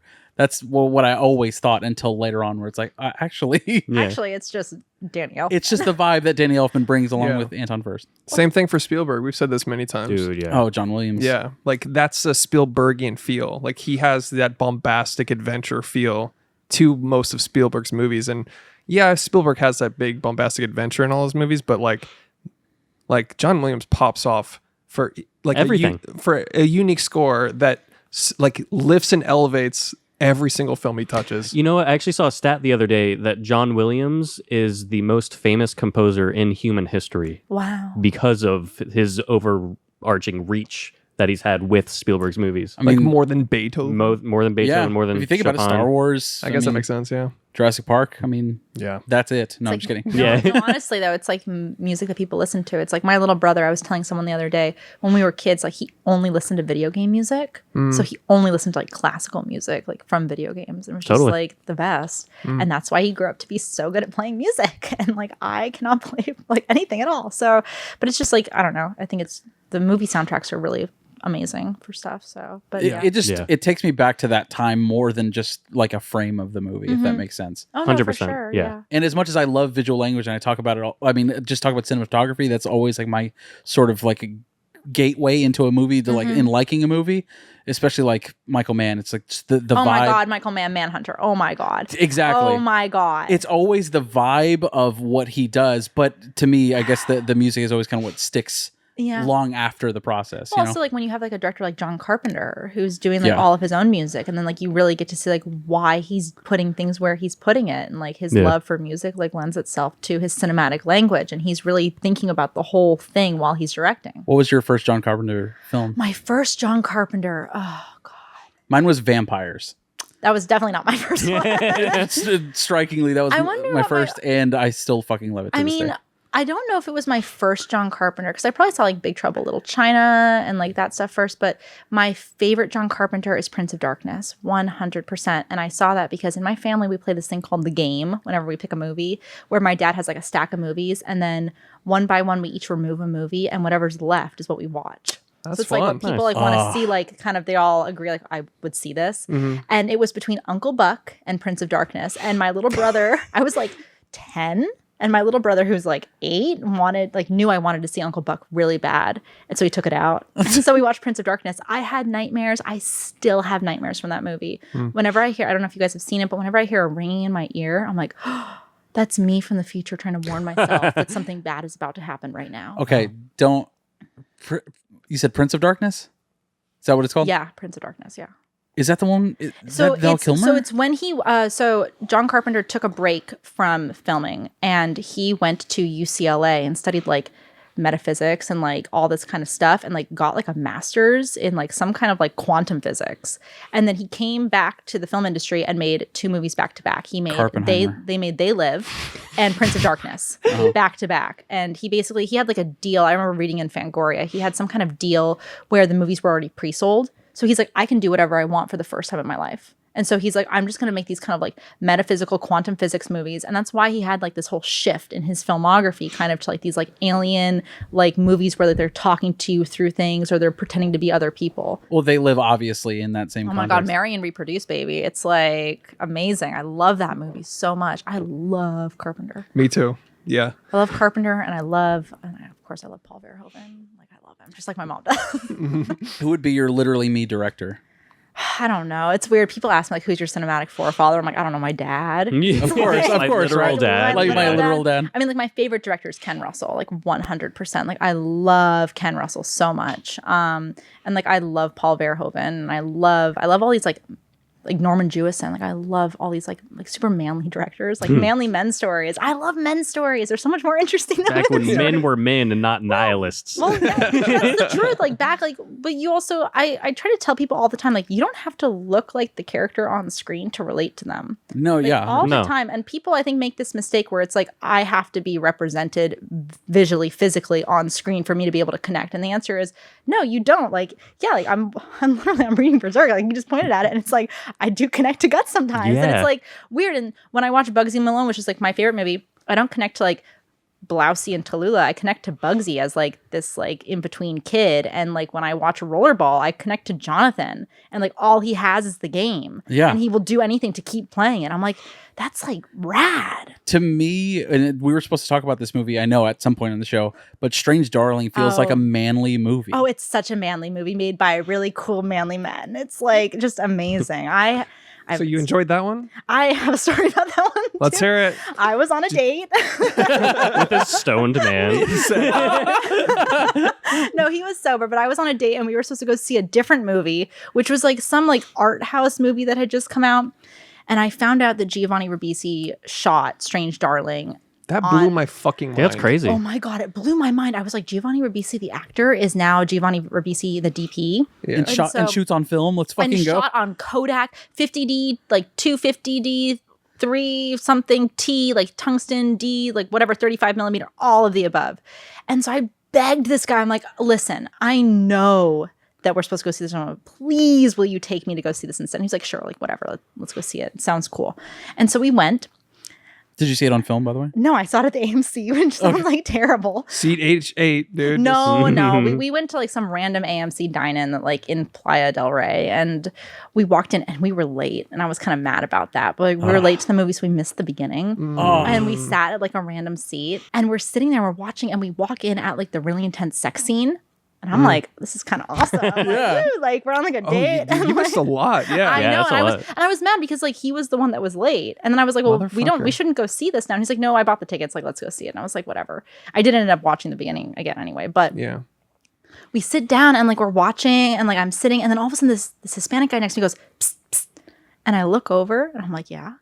And the guy is sitting in between us and he's like, yo, homie, put up your seat so you and your hyena can cuddle. And I was like, okay, like, let's go. And then the guy was just like, no. And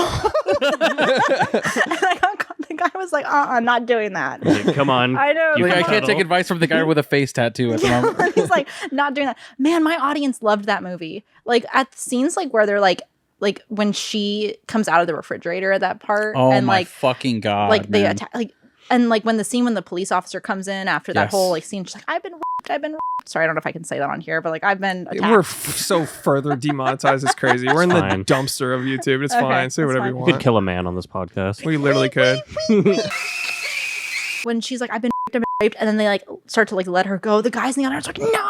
Like I have not had that much audience participation in a movie in so long, and I loved it because I was just like in the people's theater, and these are just regular people going on a date night. They paid to see their movie. They're not like an art house guy. They're not like there for press. They're whatever. not sitting there going, Yeah, and they were just like so in love with the movie, and it was pretty amazing to see. And then I had the chance to talk to Giovanni about it, which was like really, really special, and to like talk to him because I found out he was a fan of Video Archives. And that's they so showed cool. they showed it on film at the Vista, and then someone's like, yeah, Giovanni was like coming in here saying he's like a huge fan of you, and I was like, me?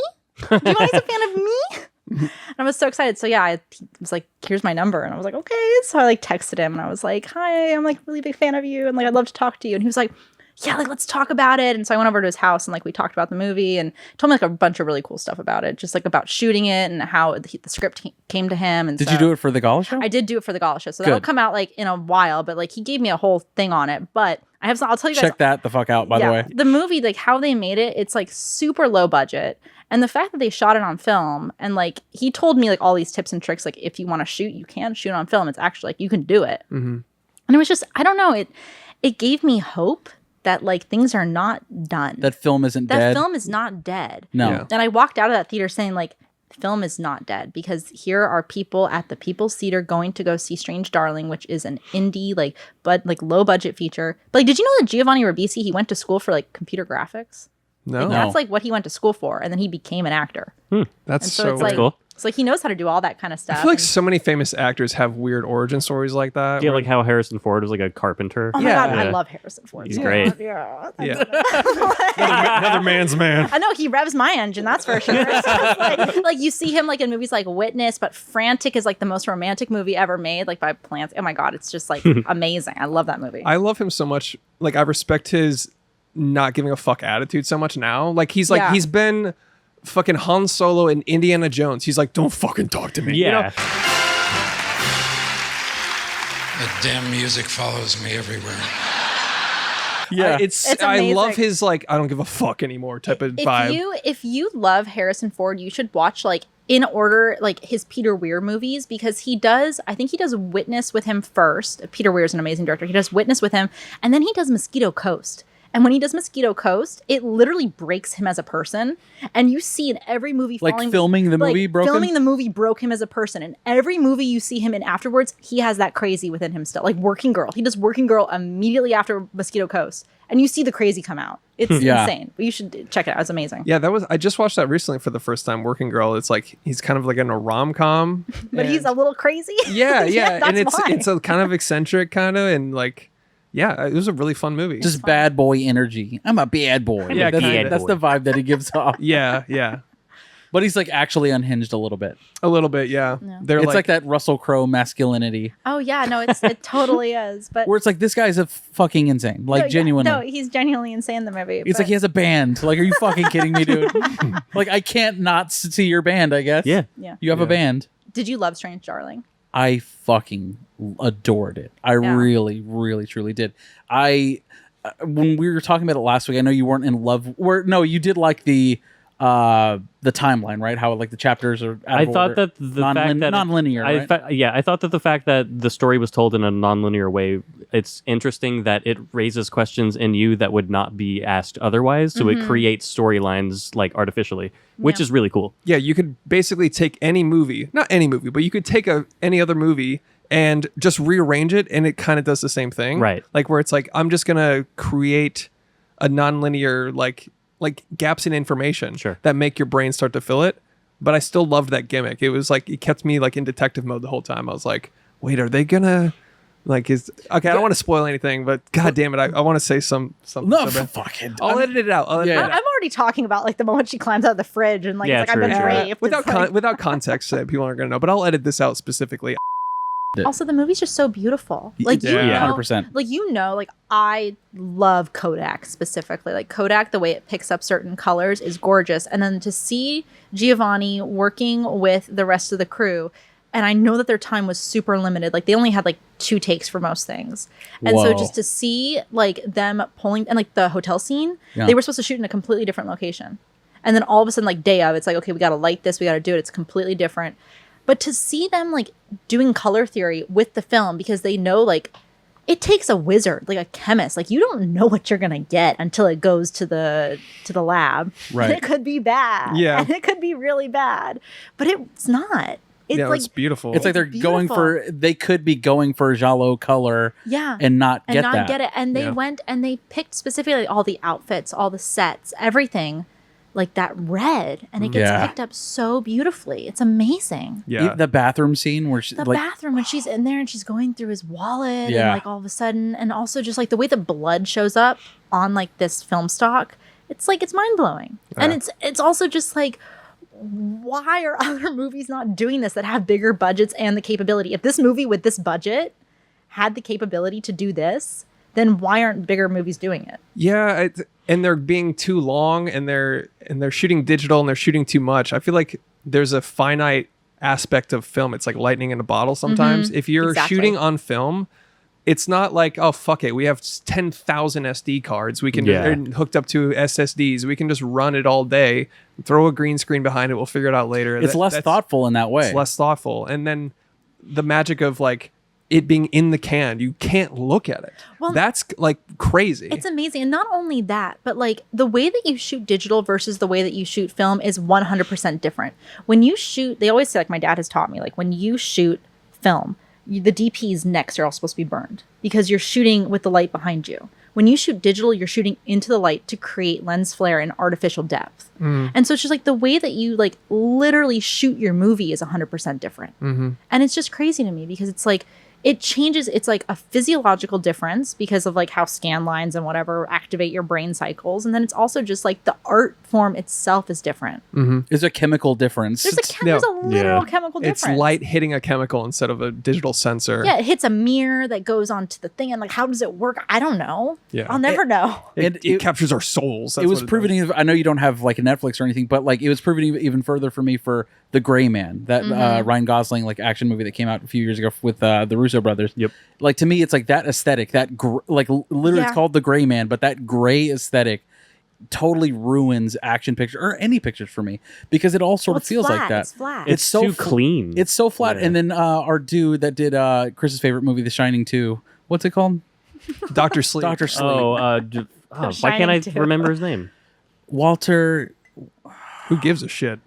No, Mike Flanagan. Yes, Mike Flanagan, your favorite director. Mm-hmm. It's his aesthetic that is just burned into our culture now, where it's like every new show, every new horror film basically has that gray, flat look to it. Mm-hmm. But when you see a film like Strange Darling, it's like, this is it's beautiful, bombastic. It my feels like literally you're opened up to a world of color, and it's not just because it's Kodak. I mean, it's not just because it's on film, but it adds to the aesthetic of what the whole movie is. Well, they chose it. There's one movie on Netflix that I did see recently that I did really, really love. And have you guys seen It's What's Inside? No. Oh my God, you should check it out. This movie is like, it's basically this group of people go to like a party, and it is a bachelor party or bachelorette party, and this guy brings a briefcase, and inside the briefcase is this machine that allows everyone at the party to switch bodies.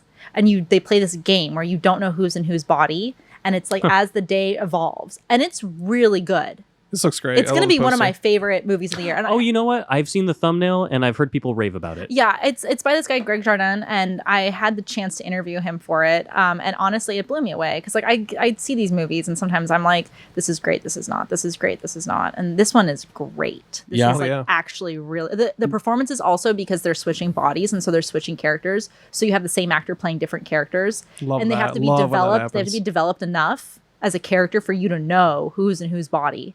Yeah, it's like Split all over again. Yeah. What's interesting to me though is like, especially with Netflix marketing, this to me just looks like a fun talk to me. You know, but it kind of is a fun talk to me. Like that's a good way to put it though. I really liked Talk to Me though. Talk to Me is great. Me too. Loved it. Yeah.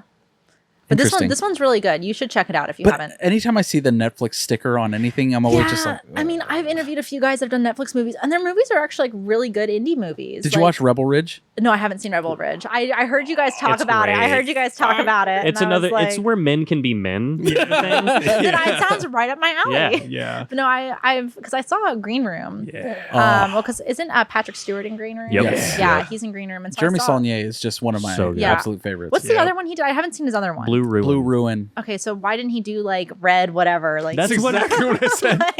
That's Red Ridge, dude. Red Ridge. Get the RGB. What are we doing? I know, what are we doing? But no, it's just it was that movie's fun, and then I need to see that. I heard you guys talk about it, and I was like, that's great. Yeah. It is on the longer side, so I don't know whether I'll carve out a flew by for me. It did. It flew by for me. I eat up that like witty research, like smart dialogue. That what is it about? A black man is going to a really rural town to bail out his cousin, and he is police brutality. So they seize a bunch of his bail money that he's using to help his cousin on some like, we think this is drug money, so fuck you. We're taking 10, 30 grand or whatever it is. We're holding it in court, basically. Yeah. And then it's him trying to, like, he just takes all that shit on the chin, and he's trying to get it done and trying to get his cousin out. And it devolves. It's okay. And they slowly realize that he's like an actual like infantry. Oh, see, it's so even saying that is like, well, no, because like, okay, movie It's tough guy time. One of my movies of the year The Beekeeper with Jason Statham. I've been meaning to see this. Oh my God, dude. it's one of the best movies of the year. I took my mom. I didn't tell her what we were gonna go see, and I'm like, we're gonna go see a movie at the dine-in. Like we have this thing called Cinepolis. I think you guys have one here. Yes, but it's like a Mexican theater chain, and it is like I thought it was Cineopolis for the longest time, but it's pronounced Cinepolis apparently. So best food ever. Like I get their nachos. Oh yeah, we have one down here. Yeah, I down a plate of nachos and like put my seat all the way back and start clapping. No, I don't. Start the claps. I saw Mission Impossible there, like the newest one. Hell yeah, so many train scenes. Well, I was like, oh my fucking God. Yeah, it's going off the track. They're climbing it now. Let's go. They did. It was amazing. But my mom and I saw The Beekeeper, and I was immediately like, oh my God, this movie is so fun. Yeah, I had so much fun watching it. Just make movies fun again. No, it's literally, the whole premise is that Jason Statham is like a sleeper eight. No, he's not a sleeper eight. He's retired. He's retired. Yeah, I started farming honey. Do you know what I mean? No big deal, I'm the beekeeper. You like jazz? He started farming honey, and like this nice lady who has this big house and she runs a big charity has been super nice to him and like lets him like farm bees on her farm or whatever. Uh-huh. And then a scammer takes all of her money, so she kills herself. And so he goes after and he's like, no one cares about the old people. I gotta take care of this. I am the beekeeper. You know who told me to see this movie is my grandpa. That is a fucking quintessential dad. Call him by his real name, man. My papa, sorry. Your papa. Well, honestly, you should see it because your papa's right. This slaps. Everyone, need your attention, please. I'm gonna burn this place to the ground. It's amazing. It's so good. And then like the reveal of like who the bad guys are. I'm like, yeah, get him. The bees. Get 'em. I almost don't want to spoil it who the bad guys are, but like it's the archetype that I want to like get. Are they called the Wasps? No. Oh, That'd have been twist. funny though. No. Right. the film bros. Oh my god, they're just logging it's Letterboxd one shit. step over from that. It's like the worst step over, but it's close enough. Fair. But no, it's really fun, and I had so much fun watching it. It will be in my top 5 of the year. Yeah, I've been on like kind of just a whoop ass kick lately. Yeah, it's like a whoop-ass. just John Wicking it up, Dude, and like yeah. like sometimes you just want to, like to cleanse a little bit with like some simple fun shit like that. Yeah, you're like, that's so what I would fun. do. Yeah, like that. I would reload, like, I'd flick it and then I'd shoot him again. And then I'd kick him. Yeah, And then. it's Just like total dad movies. yeah. You're watching movies that should be in the Magnolia section of Best Buy. Exactly. Yes. That's the Beekeeper's a Magnolia film section. 140 decibels, just full REM sleep. No, honestly, I made my dad watch it. I was like, Dad, you have to see this movie. It's called The Beekeeper. And he's like, I'm not gonna watch this movie. Like, whatever. And I showed it to him. He's like, oh my God, this is cinema. And he loves it. He loved The Beekeeper. He's like, this is everything that movies should be nowadays. And it's wow. But It's just fun. It's just released like by Lionsgate. Very interesting. it's so good. It's so good. Lionsgate and I have a strange relationship. I feel like they just I also have a strange relationship with Lionsgate. So Really? yeah. The slate of films that they've had just this year have been. There's something corrupt going on behind that gate. I think it's all a bunch of tax write-offs or something where they're like, let's just produce a bunch of shit. Like it's the producers in real life. What are they Like, coming out with this year? Or what? Their next big tentpole movie that's like this is going to save the studio is the Michael Jackson biopic. Oof. There's a Michael Jackson biopic. Right, right. Starring like his like 5th cousin or something, That's- or 5th nephew. That's interesting, at least. I don't know, man. They should just dig up his corpse and put it on like a puppet strings and just have that dance for the movie. And then the marketing campaign for Megalopolis. Okay, so that was so weird because like my dad really wanted to see Megalopolis. Of course, and Francis Ford Coppola. I know, and so I put like an alert on like my app, like tell me when it's playing, and it came for like 3 days and then it left. Yeah. And Weird. I was really weird. And I was like literally sitting there like, how did I not get tickets to this? And my friends went to go, I think one of you guys was at like a press screening for it, that big Probably one. Chris. He was. Yeah. And my friends were at a very similar, when they did the Q&A beforehand. Yeah, fucked and up completely. Oh yeah, I was in Yeah. like a live text stream, like Gala, Yeah. like I'm texting you all the highlights from this because you would have walked out. Yeah, no. From the Q&A on, I wanted to walk out. No. It had a bad taste in my mouth, and the movie hadn't even started yet. Oh, they did the Q&A, but I didn't even know. Before the movie. They even did. started. Wow. They did a live. It was like they were. I feel like they were just trying this out for the first time. It was like IMAX live Q&A or something, and then the feed was cutting out. You would get like one frame, like, "Burr," and then it would just go black for like a minute, and then come back and be like, "So my inspiration," and it was just, it was fucked, Unwatchable. Unwatchable. So And then the yes. movie was. And then the movie came on. Well, my friends like that are projectionists went to go see it because they're like, I want to be called, because apparently they had told people there's like a line in the movie that the projectionists are going to be the ones to say that audience participation part. The projectionist has to say the line in the movie. Apparently, it was going to be the projectionist to come down and say the line in the movie. I don't know. I haven't seen it, Oh but it's my like the gosh. screen apparently goes like this, and then like someone in the audience is supposed to read the line. So there was supposed to be some kind of audience participation in the movie. Oh, okay. So let me get this straight. Francis Ford Coppola sent out a memo like Kubrick would to the projectionist, Literally. like projectionist note to, hey, when this part comes down, you are now going to be the star of this meta No. movie. It's going to go into the, okay, I didn't make it to that part. I walked out 40 minutes in and I wish I'd stayed now. Apparently that was supposed to happen, but then it got turned to only being select theaters would have it. And then I think they just ended up having like a speaker like play the line. Because most digital projectionists right now don't know what the fuck they're No, doing. they don't. Whenever I go to the movies and like it's always messed up, and my dad will go up to the booth and he'll just fix it. Yeah, we'll just fix it. That's like, awesome. It's been That's fucked fucking up like awesome. 50% of the time. That is fucking sick though. Just be like, let me in there. Your dad's like, I know more than you. Thanks. yeah. That's like when I quit Starbucks and I was like, can I just make my drink? Like, I'll just hop back there. I got it, man. Yeah. It's exactly the same thing. And honestly, just like they're just like, yeah, go for it, dude. Yeah. They're like, he made the greatest cup of coffee ever. I actually, did so. with my friend. Yeah.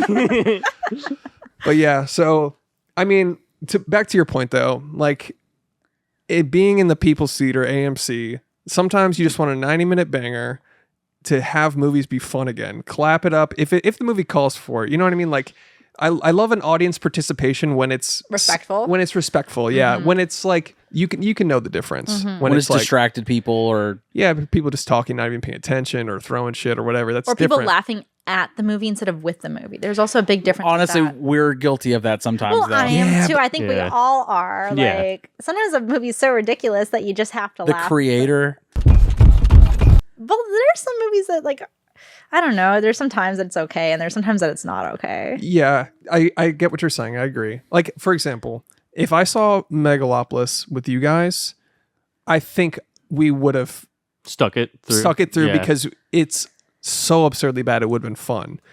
Also, we laughed during horror, which is also, it's Yeah. like, come on, what are we doing? Are we sitting over here like shaking in our little boots? Nobody really is like that. No. No, I mean I'm trying to think of the last time I was like really scared in a theater. Right. It's It's been a while. Yeah, it's like when I saw Pootie Tang, that was that's that was fucked up. terrifying. yeah, Yeah, it's fucking crazy. with a song that wasn't a song, it was just nothingness. Well, they did it in 4DX, which is pretty fucked up yeah, for that movie. Pootie Tang and 40X. They did the new Alien movie. I didn't see the new Alien movie. I missed it, but they did that in 4DX. That's great. Yeah, is it? So that Just was some guy in the theater, just chest burst to come out. I went to random selection No, of it seats. grabs your feet and your ankles like in the movie. I went to AMC Burbank for that press Oh, did you screening. really? That was the one that I went to, and they had the stairs where like the Alien Romulus poster and everything.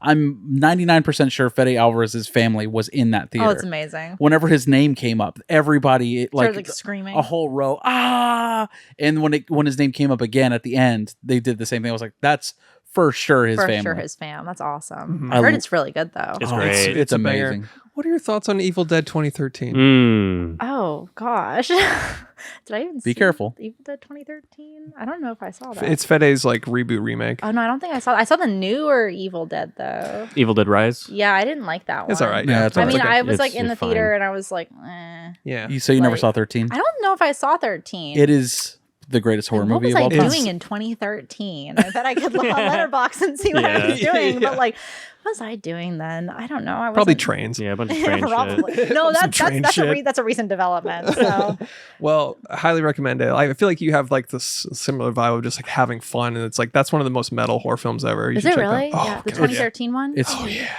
Is it like a divisive movie though, where like some Yes. people like really love it and some people like really really hate it? it's divisive because the original exists.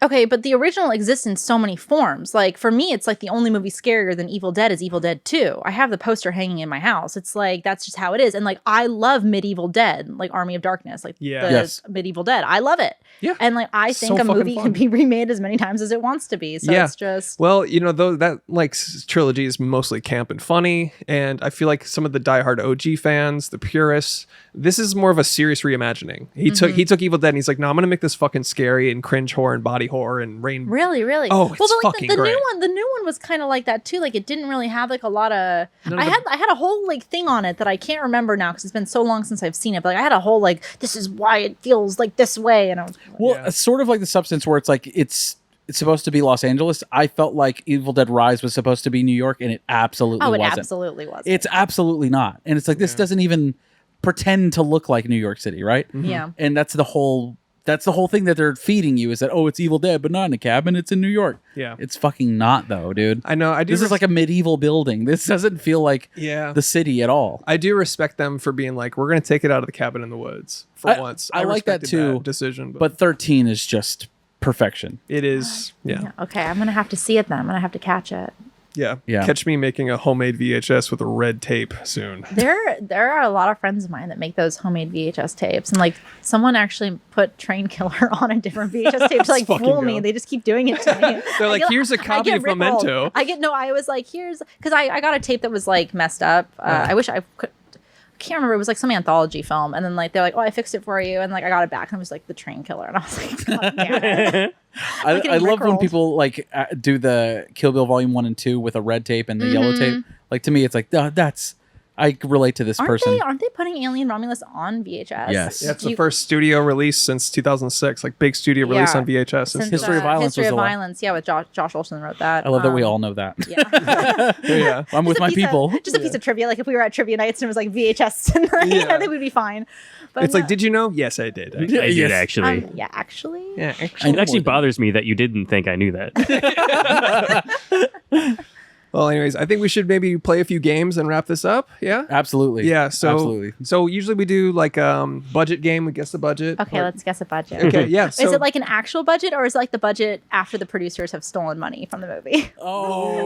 Oh, that's what Lionsgate's doing. Yeah. yeah. Yeah. Yeah. There was some stink on that. I could feel it. Yeah. Yeah. Yeah. All right. So dealer's choice. What do you want to do?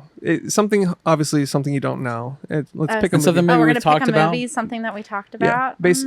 Yeah. And then we basically guess, Price is Right type of shit. Whoever's Price closest. is Right type. Oh my gosh. Whoever's You're actually gonna like closest. look up the budget? Yeah. Yeah. Oh my gosh. Okay. Wow. This is Well, we don't. AI does it. AI does it. We're for powered you? by Sort of. AI. We'll Oh my see. god, you guys are powered by AI. Is it Alexa? Is she gonna start telling She me is. like She's such a bitch. she's gonna start telling me like who played Shadow incorrectly? Alexa, who played Shadow in Sonic the Hedgehog?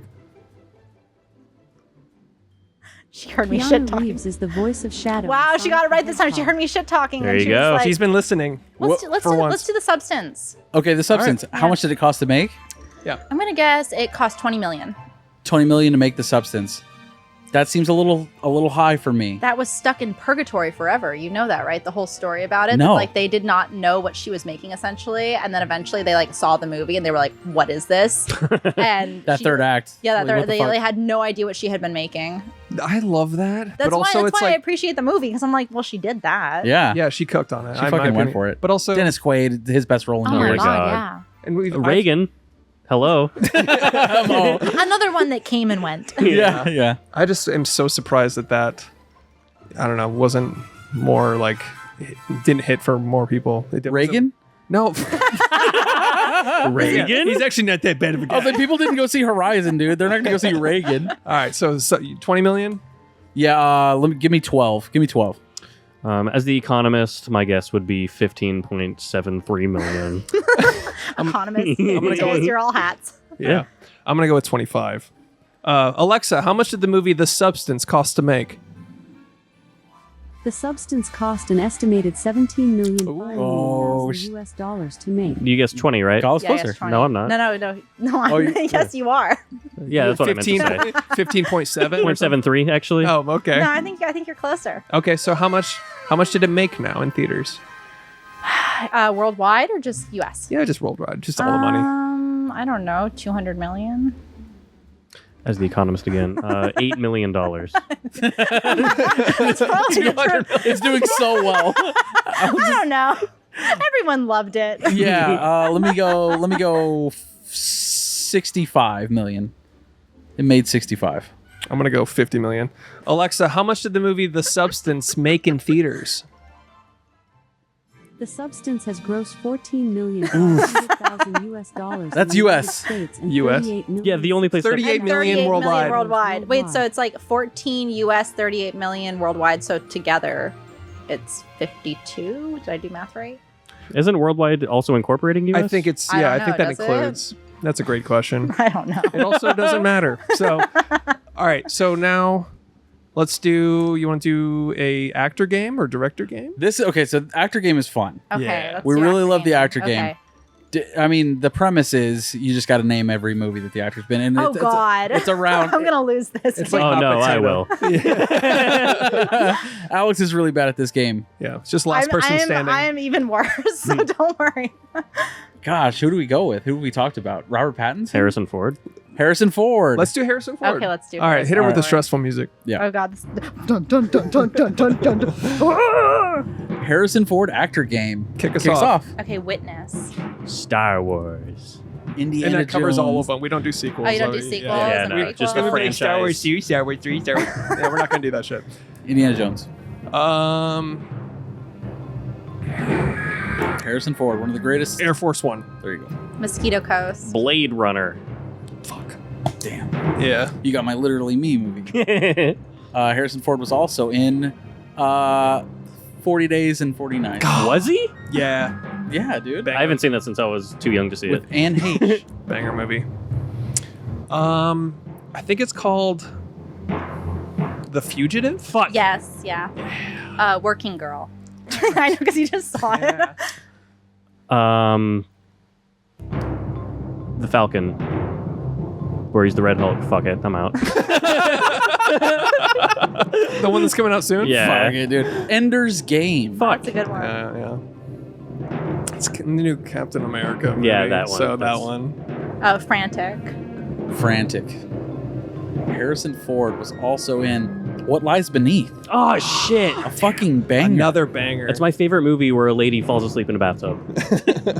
Peak 90s thriller. Also, Dude, Girl on 90s the Train, a really good one as well. That's a great movie. She's like, train? Yeah. Hello? Is that about me? All right, Harrison Ford. Fuck. I'm tagging in Vivian. Meow. We're out. Oh god, the music is really I know. It's bad. No, I think I'm out. I have to think of like. No, I think I'm out. Out on Harrison Ford, so I have to finish. Oh, That's the only gosh. thing. Or you die. Or I That's the rule. die We're all safe though. in a fire. Jeez. Harrison Ford. Oh wait, I might have one. I don't think he was in that actually. I don't know. That's always how it is. It's Yeah. Afterwards, I want to look it up though to see if he was in it. I know actually now he was. You're like, you know what? I do know that now. Gosh darn it. Neuron activation. Damn it, I have no idea. Okay, I have the one. card Say it, go. counter. No, I was gonna say the conversation. He has like a very small role in the conversation. W You for should look it Gala. up though. You should look it up though. 'Cause Yeah, I we don't know. gotta look it up. Yes, Alexa, was Harrison Ford in The Conversation? Yes, Harrison Ford Yes. is in the movie The Conversation. He plays like an office worker. It's like a very early role of his. I don't know how I remember that. He just goes, here's those papers. And you're like, downloaded. It's like how Tom Cruise is like in Endless Love. Like that one like random movie, like his first ever movie. It's very, very strange. I didn't know that. Not a big movie fan. So Is Harrison Ford your favorite actor? He's like one of them for sure. I love Harrison Ford. I love Jeff Bridges. I love... Jeff Bridges actor game. Oh, God. Starman? Starman. Tron. Jeff Bridges, man. I was just waiting for it. True Grit. Big Lebowski, man. Oh, God, now I have to think of another Jeff Bridges. It's like my favorite actor. Don't know what he's been in. I'm a famous actor, man. You call me your favorite actor? Big deal, man. I've been in so many movies. I know. Now I'm thinking, okay, I'm also in TV shows, I'm crumbling man. under the pressure. I'm thinking of how much I love him. And I'm crumbling. You're going to disappoint him if you I don't know. get this. No, I'm disappointing. I have to tap out because all I can think of is Starman and how hot he is. Just a picture of Harrison floating above you right now. Just like, Yeah. Wait, isn't he in one of those like Marvel movies? Isn't Iron Man, my next guess, yeah. There you go.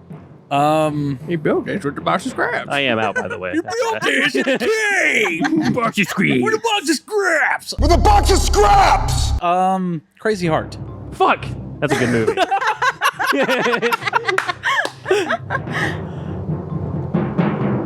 Doesn't he like lose a person, like a son? Doesn't he like misplace a child? He's like, where's my kid, man? Where's my fucking kid, man? Where'd the kid go, man? I lost my kid, man. Fuck. It's similar to The Fugitive in that way. I was at the bar getting drunk, man. I'm out. I was stalling, I'll be honest. I'm out, man. Fuck it, man. I'm out, dude. Jeff Bridges, what about you?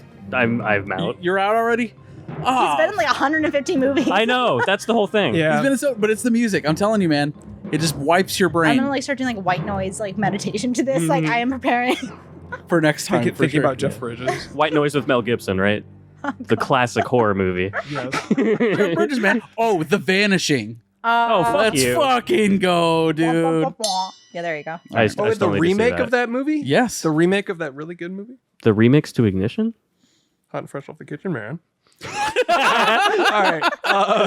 I'm glad you said it because I was thinking it. All right. That'll be it. Yeah, that's it. Let's wrap this up. Let's dude. wrap it up, dude. Gala, the floor is yours. What do you have to plug? Where am I looking? First on the, right there. With the one camera. This is just like Hot Ones. I have hot sauce in my purse, by the way. Hell yeah, my name is Gala Avary. I've been invited to go on There Are Too Many Movies, and you guys proved to me today that yes, there are way too many movies. You can catch me on the Video Archives podcast or at Patreon, patreon.com/Video Archives podcast. And you can also catch me weekly on The Gala Show, available wherever you get your podcasts. Amazing. Beautiful. Thank you for coming. Later, Toads. Thank you so much. Yeah, thanks for having me. B. Young Ying.